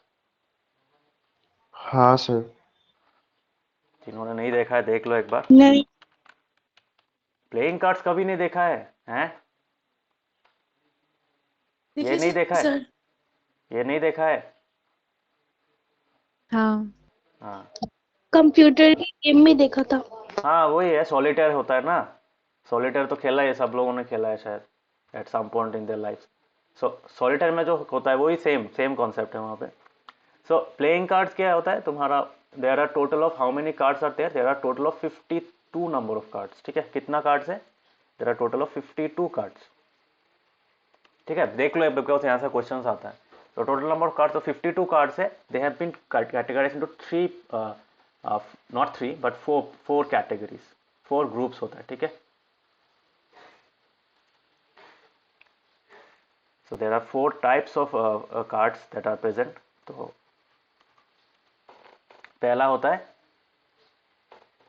एक होता है हार्ट्स। ठीक है, उसके बाद होता है तुम्हारा स्पेड्स,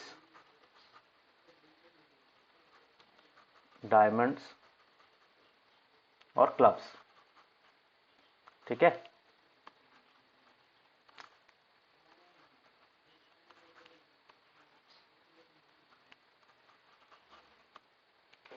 ठीक है। तो हार्ट्स का जो कलर होता है that is red in colour. ठीक है, तो दिस द हार्ट वन। तो मैं अलग अलग कलर की यूज कर रहा हूँ ताकि तुम लोग को समझ में आए। ठीक है, और नेक्स्ट होता है तुम्हारा स्पेड। स्पेड होता है तुम्हारा ऐसा टाइप का, मतलब थोड़ा सा वो शवल टाइप होता है। ठीक है, स्पेड होता है ना हम लोगों का जो जमीन को खोदते हैं जिससे। ठीक है, ऐसा टाइप का होता है। ठीक है, बहुत लोग इसको बोलते हैं पान होता है, ये पान नहीं है, ये स्पेड है। ठीक है, जिससे जमीन से मिट्टी उठाते हैं गार्डनिंग के टाइम में, दैट इज स्पेड। ठीक है, डायमंड बहुत सिंपल सा है। डायमंड तुम्हारा, डायमंड का कलर मोस्ट प्रोबेबली तुम्हारा वही था, रेड कलर का कार्ड था तुम्हारा। हाँ हाँ, दिस इज डायमंड, यस। ठीक है, so if you look carefully यहाँ पे देखो, देर आर फोर डायग्राम्स। तो एक होता है डायमंड, एक होता है हार्ट। तो heart and diamonds are what, these are red cards. ठीक है, रुको यहाँ पे थोड़ा सा ऑर्डर चेंज कर देता हूँ तब तुम्हारा इजी होगा।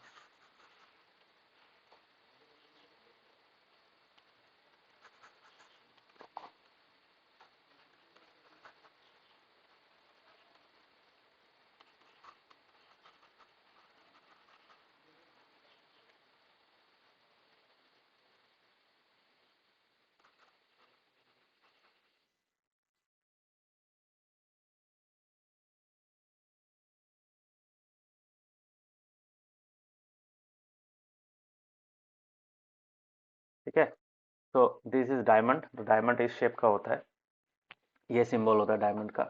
और स्पेड का होता है तुम्हारा ये वाला।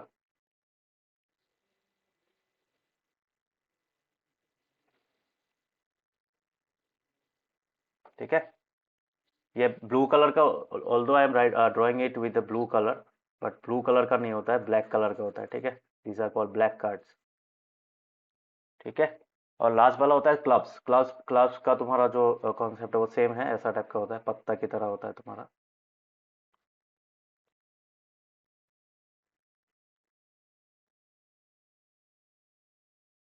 It's like a tree. ठीक है, ऐसा ट्री लाइक स्ट्रक्चर होता है उसका। ठीक है, तो ये चीज ध्यान देना। तो these two are called what, these two are red cards. ठीक है, सो हर एक का 13 13 करके होता है। तो 13, तो 13 इंटू 4 विल गिव यू 52। ठीक है, तो इसका भी कितना कार्ड्स है? तो there are total of 13 cards here. यहाँ पे भी 13 कार्ड्स हैं।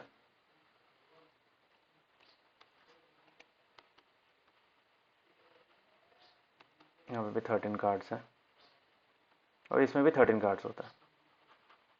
ठीक है, now what are the 13 cards? हर एक में जो 13 कार्ड्स है, these two are called the red cards. ठीक है, these are the red cards and these two are the black cards. ठीक है, समझ में आया ये चीज सबको?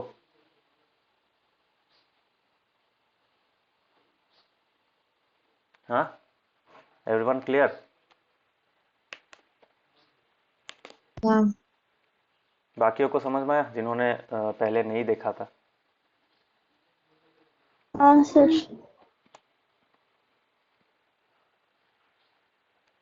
सो ये 13 कार्ड्स होते क्या है? The cards are numbered from 1, but 1 बोल के कोई कार्ड नहीं होता है. So the cards are number. तो व्हाट आर द 13 कार्ड्स? हर एक में सेम ही होता है. तो 13 कार्ड्स क्या क्या है?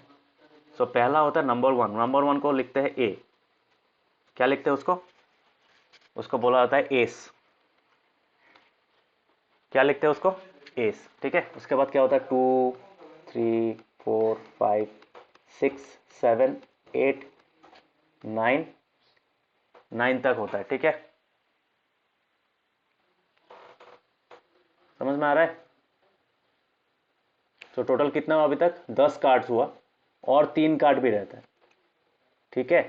तो 10 बोल के कोई कार्ड नहीं होता है. तो 1 2 3, तो 1 होता है ए, 2 3 4 5 6 7 8 9, और उसके बाद होता है तुम्हारा के क्यू जे.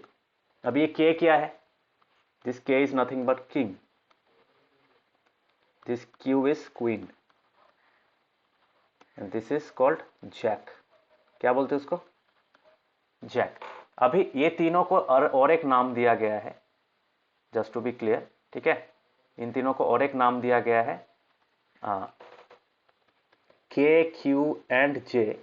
उसमें इंसानों का फोटो लगा हुआ रहता है.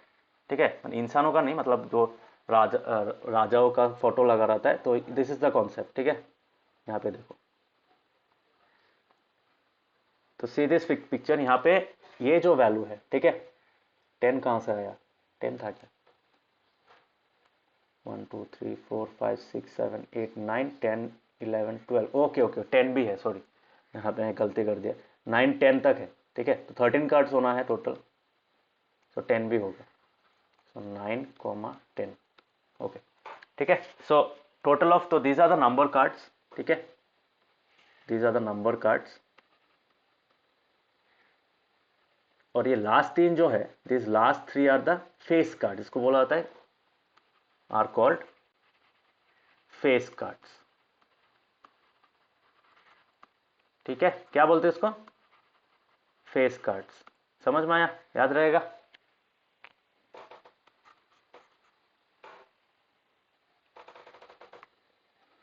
Everyone clear? यस हाँ सर।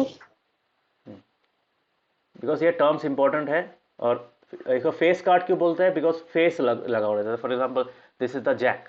ठीक है, दिस इज द जैक. ये जे वाला जो लिखा है, के क्यू वाला है क्वीन, ये के वाला है. तो king is actually the 11th card, queen is the 12th card and J is the 13th card. ठीक है,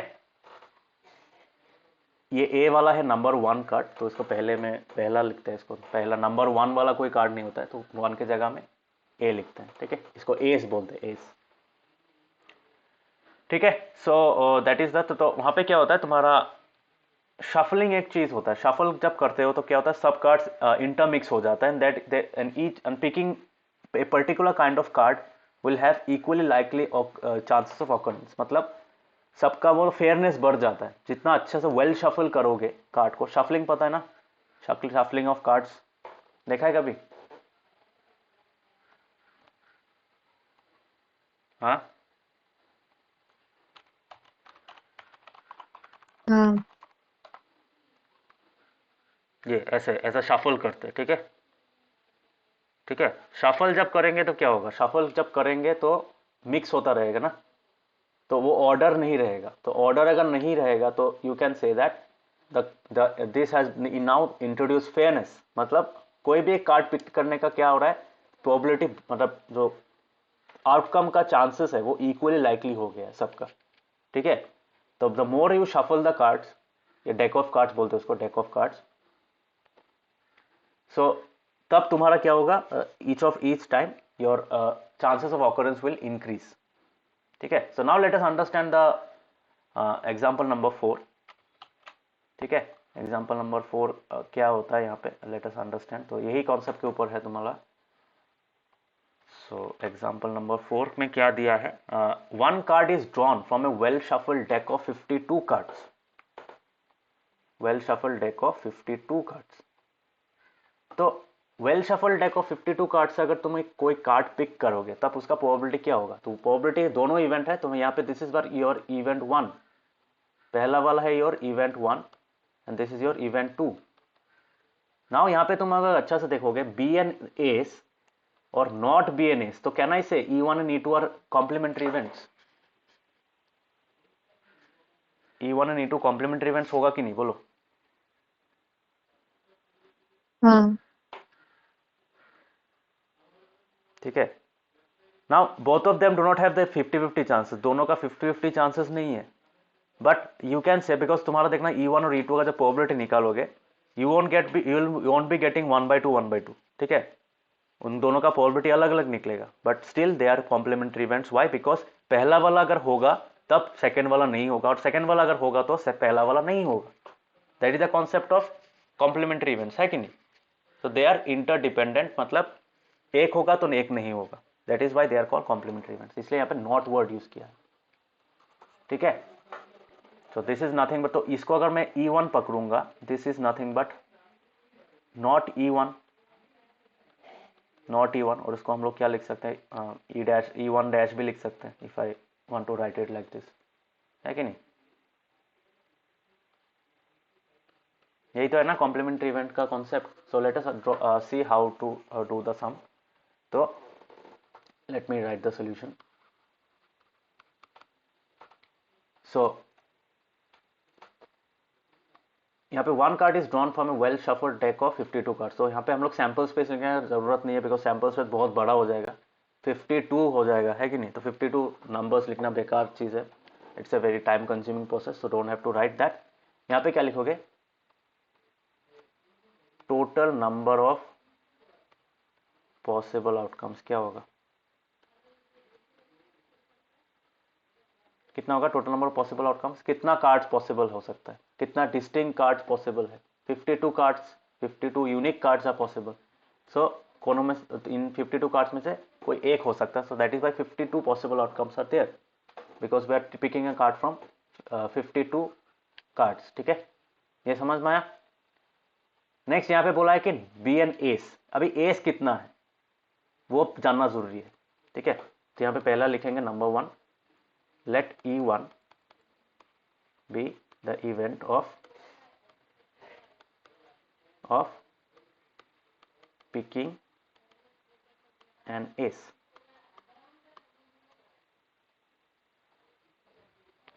सो हम लोग यहाँ पे number of favourable, number of outcomes favouring, तो नंबर ऑफ आउटकम्स, ये 52 कार्ड्स में से कितना कार्ड्स एस है, कितना आउटकम्स एस को प्रेफर कर रहे हैं, मतलब नंबर 1 जो कार्ड है, ठीक है, कितना कार्ड्स फेवर कर रहे हैं।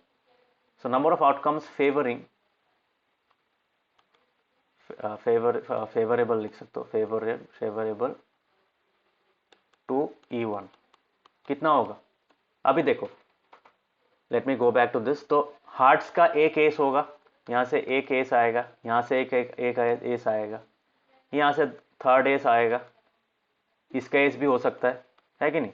सो देयर आर टोटल, ये चारों में से कोई एक पिक होगा, तो this 4 are actually favouring your event of picking an ace. समझ में आ रहा है, ये समझ में आ रहा है।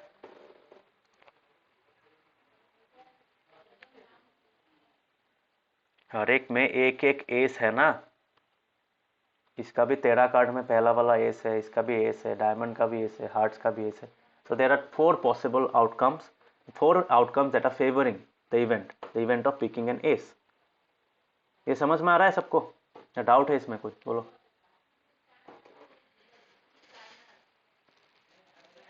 हाँ। अदर्स,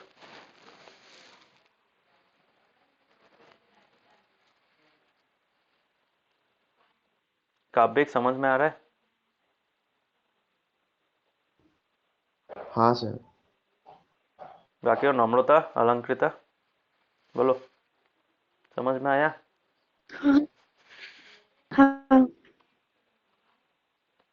ठीक है। So there are total of 4 outcomes that are favouring, because 4 ही एसेस है, 52 कार्ड्स में 4 ही एस है तुम्हारा, तो उन्हीं में से कोई एक पिक करोगे तभी तुम्हारा E1 मतलब ऑकर करेगा, है कि नहीं।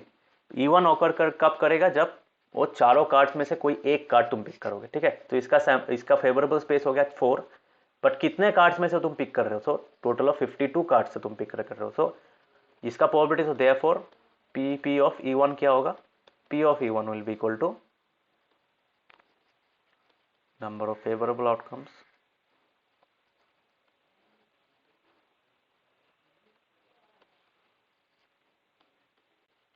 total number of possible outcomes, ठीक है। So that is equal to how much, 4/52 which is nothing but equal to 1/13, है कि नहीं, 1/13 है। तो 1/13 चांसेस है। अभी तुम्हारा जो इवेंट 2 है, यहाँ पे क्या नॉट बी एन एस, तो अगर नॉट होगा तो obviously that will be a complementary event. तो यहाँ पे क्या लिखेंगे, let E2 be the event of not picking an ace,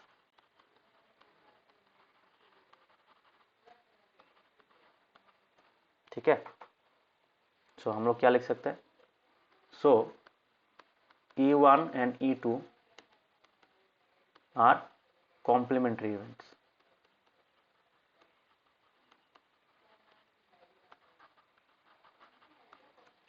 so therefore P of E2 will be equal to 1 minus P of E1, direct लिख रहा हूँ यहाँ पे।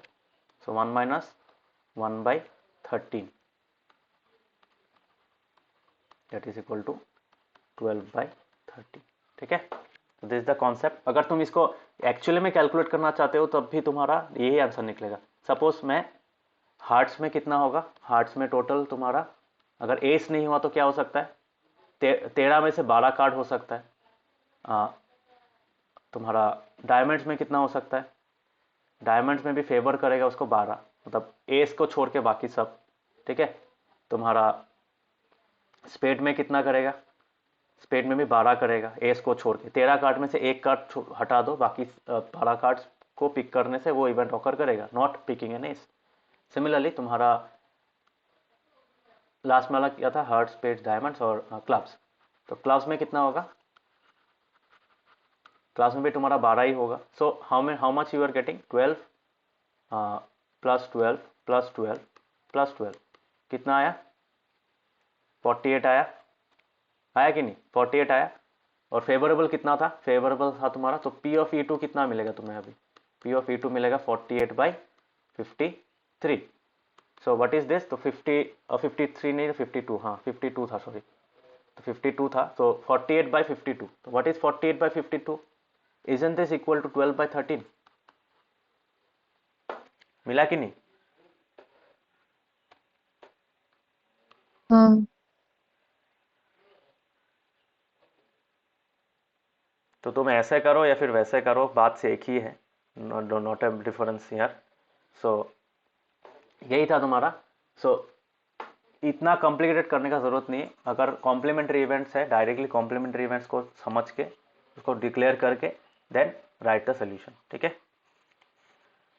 सो that is the concept. Hopefully you will be able to do such sums. तो 12/13 होगा इसका आंसर, okay.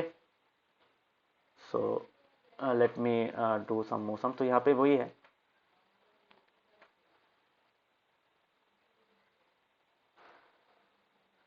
तो कॉम्प्लीमेंट्री इवेंट्स के ऊपर ज्यादा फोकस किया है। Look at example number 5।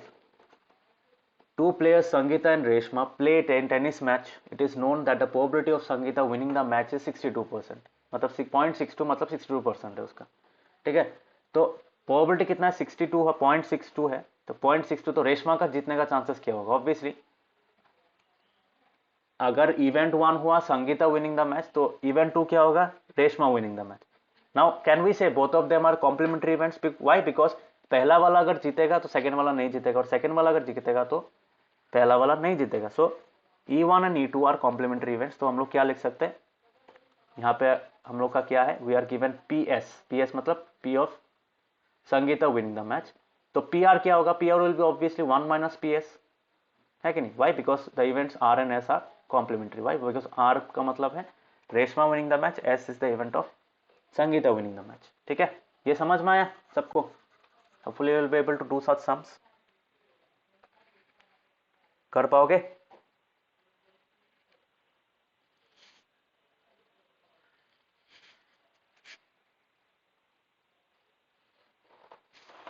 ऐसा टाइप का सम कर पाओगे?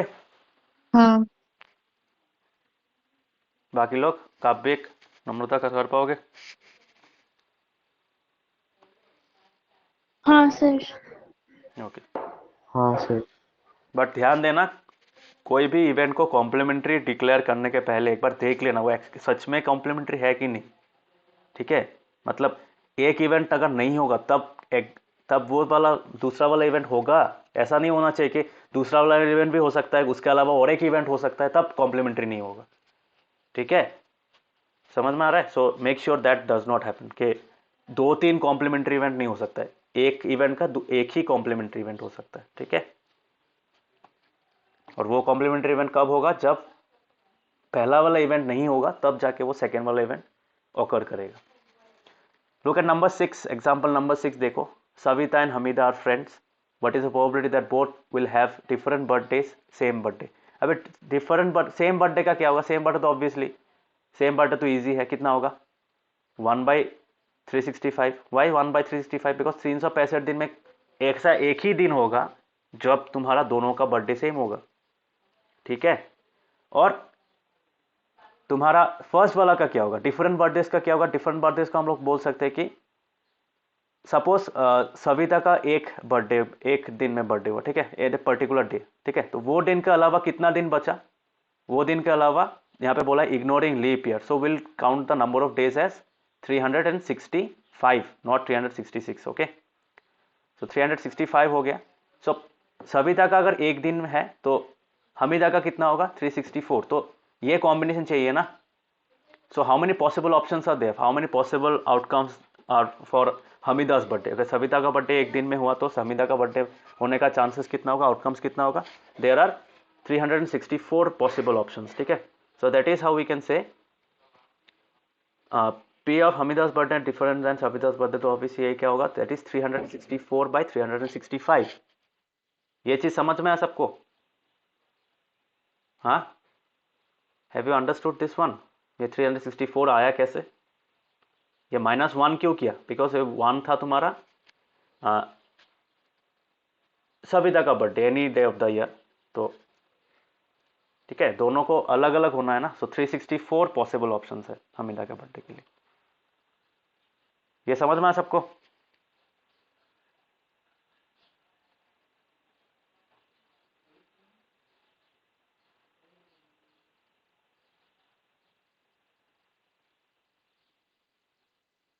हाँ बाकी काव्यिक नम्रता समझ में आया? हाँ सर. हाँ सर. ओके, सो ये वाला हो गया. अभी देखो, सविता एंड हमीदा का बर्थडे जो है वो दो सिनेरियो हो सकता है उसका. Either they will occur on the same day. तो सेम डे होने के चांसेस कितना होगा? फेवर कौन कितना करे? कोई एक ही पर्टिकुलर डे फेवर करेगा. सो दैट विल बी 1/365, है कि नहीं? और अलग अलग अगर होना है, so how many possible options will be there? There will be 364 possible options. So इसलिए यहाँ पे इसका आंसर आ रहा है 364/365 और यहाँ पे आ रहा है 1/365. तो 1/365 कैसे मिलेगा? सिर्फ ये वाला वैल्यू जो है उसको 1 के साथ माइनस कर दो. ठीक है, वाई? बिकॉज डिफरेंट डे और सेम डे ये दो इवेंट्स है, these are complementary. Okay, so this is quite simpler. Now let us understand example number 7. example number 7 में क्या दिया है? So there are 40 students in class 10 of a school, of whom 25 are girls, 15 are boys. तो total कितना है? 40. तो 40 से ही pick करना है हम लोगों को. तो these are the total possible options. ठीक है, सो टोटल पॉसिबल ऑप्शंस है 40 और तुम्हारा टोटल है 40 और तुम्हारा 25 है गर्ल्स तो 15. तो 25 गर्ल्स है और तुम्हारा कितना है? 15 बॉयज है. ठीक है, सो ये हो गया. सो यहाँ पे क्या दिया है, तो the class teacher has to select one class student as class representative. She writes the name of each student on a separate card, the cards being identical. Then she puts cards in a bag. ठीक है, and stirs them thoroughly. Stirs them thoroughly में क्या होता है, fairness introduce हो रहा है, random हो रहा है. ठीक है. Then she draws one card from the bag. What is the probability of the name written on the card is the name of a girl. तो गर्ल का कितना होगा, गर्ल का कार्ड टोटल कितना, तो 25 कार्ड्स फेवर करेगा उसको. तो गर्ल का होगा तुम्हारा probability 25 by how much, 40. Total 40 है, 40 कार्ड्स में से 25 कार्ड उसको फेवर करेगा. सो 25 बाई 40. और बॉय का कितना होगा, अभी देखो बॉय का तुम्हारा क्या, तुम डायरेक्टली बोल सकते हो 15 बाई 40 होगा. बट 15 बाई 40 तो और एक तरीके से तुम पा सकते हो. कैसे, 1 minus P of not boy भी हो सकता है ना, पी ऑफ गर्ल भी हो सकता है. P of girl and P of boy, probability of getting the name of a girl and probability of getting the name of a boy will be complementary. ठीक है. सो कॉम्प्लीमेंट्री होगा. सो इसलिए हम लोग दो तरीके से इसको सॉल्व कर सकते हैं. We can directly write it like this. ठीक है, और we can solve it also like this. ठीक है, इस सेकंड वाला पे दोनों में आंसर सेम आएगा. समझ में आया, ये वाला सम एक ही कॉन्सेप्ट है जो कार्ड में हम लोगों ने यूज किया था. उसके बाद कॉम्प्लीमेंट्री इवेंट्स का कॉन्सेप्ट है दोनों में. ठीक है, ये समझ में आया. Have you understood this sum?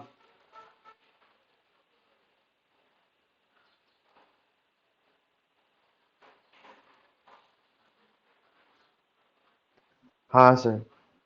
कर पाओगे ऐसा टाइप का सम, कॉम्प्लीमेंट्री इवेंट्स कैसे लिखते हैं. नम्रता समझ में आया. हाँ सर.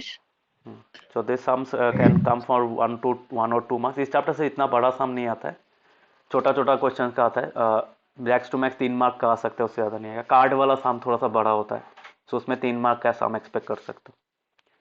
यहाँ पे देखो क्वेश्चन नंबर 8 में क्या था, एग्जाम्पल नंबर 8 में box contains 3 blue 2 white and 4 red marbles. ठीक है, सो टोटल कितना मार्बल्स है, 3 + 2 + 4. So how many marbles are there, there are total of 3 + 2 + 4, that is कितना, 3 + 2 is 6, 6 + 4 is the total of 10 marbles आते हैं. सो ये 10 मार्बल्स ही ultimately 10 marbles से हम लोग पिक करेंगे. So these are the total possible outcomes. ठीक है, अभी क्या है, what is the probability that it will be white. अभी व्हाइट कितना सपोर्ट कर रहा है, 2. तो 10 में से सिर्फ 2 व्हाइट है. तो अगर पिक करोगे वो 10 में से अगर 2 व्हाइट में से कोई एक पिक सर तो करोगे 9 है वो नहीं की. सर 9 हो 9 गया. मार्बल्स है. 3 + 2 5. Okay 9 marbles. सॉरी मैंने यहाँ पे 3 देख रहा था. ओके, सो 9 मार्बल्स है. ठीक है, सो टोटल ऑफ, तो ये 9 ही पॉसिबल आउटकम्स है. तो व्हाइट का कितना होगा, व्हाइट में कितना मार्बल्स फेवर कर रहा है व्हाइट को.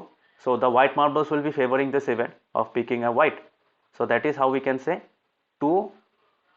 यहाँ पे इसका प्रोबेबिलिटी क्या होगा, इसका प्रोबेबिलिटी होगा 2/9. 2/9 होगा कि नहीं. हाँ सर. हाँ, उसके बाद ब्लू वाला का क्या होगा, ब्लू वाला पर कब होगा तुम्हारा, 3 ब्लू सपोर्ट कर रहा है, तो इसका होगा तुम्हारा 3/9 होगा, दैट इज 3/9 और रेड और वाला का कितना, 1/3 हाँ तुम्हारा रेड का कितना होगा, रेड का होगा तुम्हारा 4/9. ठीक है. अभी देखो 4/9 निकालने का और एक टेक्निक है. सपोज तुम्हारा व्हाइट और ब्लू निकल गया. ठीक है, तो रेड मार्बल होने का चांसेस कितना होगा, नॉट होने का चांसेस जो होगा उसका -1 माइनस कर दो. तो नॉट होने का चांसेस क्या होगा, आइदर व्हाइट वाला ओकर करेगा या फिर ब्लू वाला ओकर करेगा. सो 2/9 प्लस 3/9 कितना हो रहा है, 5/9. तो 1 - 5/9 विल गिव यू 4/9. तो वैसे वो दोनों इवेंट्स कॉम्प्लीमेंट्री हो जाएगा. ठीक है, getting red and not getting red. तो नॉट गेटिंग रेड में क्या आएगा, ये वाला भी इंक्लूड होगा, ये वाला भी इंक्लूड होगा. ठीक है, तो उसको वैसे तरीके से भी कर सकते हो, but try the simpler approach, directly करो जैसे यहाँ पे किया है मैंने. सो that is the more suitable approach. ठीक है, बहुत सारा सम है बाप रे बाप. यहाँ पे ये वाला सम भी एग्जाम में देता है, लेग वाला सम जो है.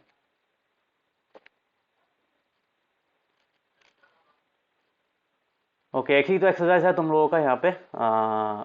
So try them out. तो काइंड ऑफ सिमिलर है. तो हेलीकॉप्टर वाला देखना, हेलीकॉप्टर वाला क्या है यहाँ पे एग्जाम में, ऑल्दो दिया है कि not from examination point of view, but कभी कभार एग्जाम में आ जाता है. ठीक है, so make sure that you understand this one. और ये वाला नंबर 10 भी क्वेश्चन इंपॉर्टेंट नहीं है, ये आता नहीं है. सिर्फ ये वाला देखना, इसमें एरिया निकालना पड़ता है. ठीक है, मतलब कितना प्रोबेबिलिटी है कि एक हेलीकॉप्टर लेक में क्रैश हुआ, तो टोटल एरिया निकालो. Total area will be the total possible outcome, ठीक है। और लेक का एरिया निकालो, लेक का जो एरिया होगा that will be the favourable outcome. तो लेक का area divided bye total area will give you what, will give you the probability that it crashed inside the lake, ठीक है। तो ये वाला सम बहुत सिंपल है, ये एग्जाम में कभी कभार दे देता है, ठीक है। सो कर पाओगे अभी, काइंड ऑफ सिमिलर है, ठीक है। डाइस वाला भी है तुम्हारा, लेस देन 12 है, तो वहाँ पे हम लोग क्या करेंगे, वो जो हम लोगों ने 36 वाला सैम्पल स्पेस निकाला था तो वो वाला भी कर पाओगे।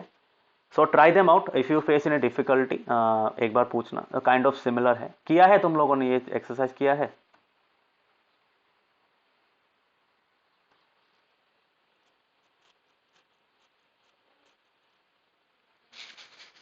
स्कूल में कराया है?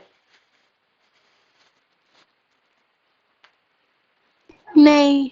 हाँ सो ट्राई करना, पहले एग्जांपल्स कर लेना, ठीक है। एग्जांपल्स देख लेना समझ के, बिकॉज मैंने ऑलरेडी ये हेड हेड टेल टेल ये तो ऑलरेडी समझा ही दिया है ये सब चीज़, ठीक है। So try them out, easy है, वो सेम कॉन्सेप्ट ही आता है यहाँ पे। जैसे तुम्हारा Harpreet tosses 2 different coins simultaneously, what is the probability that she gets at least 1 head. तो एटलीस्ट 1 हेड कौन कौन सपोर्ट करेगा? ये वाला सपोर्ट करेगा, ये वाला भी सपोर्ट करेगा, ये वाला भी सपोर्ट करेगा, टेल टेल सपोर्ट नहीं करेगा उसको, ठीक है। So how many, what is the probability of getting at least 1 head? तो 3/4 होगा। सैंपल स्पेस में से कौन सा सपोर्ट कर रहा है, ठीक है।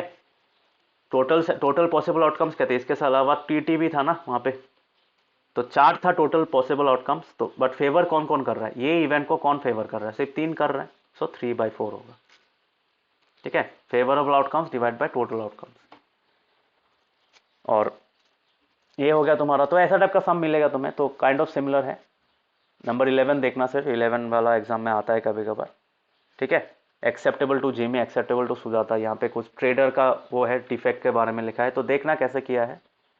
नंबर 13 तो मैंने सैम्पल स्पेस ड्रॉ किया ही था, तो सैम्पल स्पेस का एक मैंने एग्जाम्पल समझा दिया कि सेम नंबर्स हो सकता है, सम हो सकता है, सम का कितना कितना होगा, तो वो वाला भी तुम्हें। तो ये सम करने के लिए you have to write this sample space. ये सैम्पल स्पेस जब तक नहीं लिखोगे तब तक तुम्हें इसका आंसर नहीं मिलेगा, ठीक है।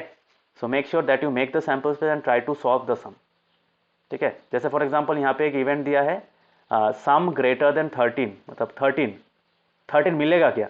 दोनों डाई में मैक्सिमम वैल्यूज क्या हो सकता है? 6 + 6। तो ऐसा कोई भी नहीं नंबर नहीं, कॉम्बिनेशन नहीं है जहाँ पे तुम्हें 13 मिलेगा, ठीक है। तो that is how you can say that ये 13 वाला होगा ही नहीं, इसका चांसेस क्या है? 0, इसका प्रोबेबिलिटी है 0/36। और लेस देन इक्वल टू 12 क्या होगा? 12 या 12 से कम होगा, सो उसका भी चांसेस क्या होगा? 12 से कम तो होगा ही, या फिर 12 से इक्वल क्या होगा? सम, सभी होगा ना। तो दिस, इसका चांस क्या होगा? 36/36।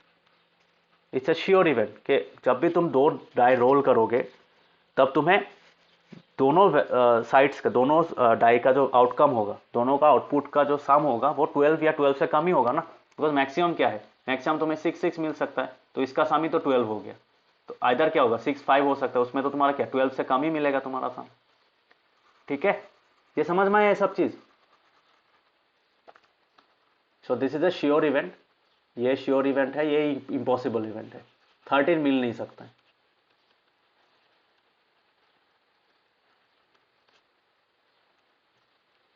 ठीक है। अंडरस्टूड?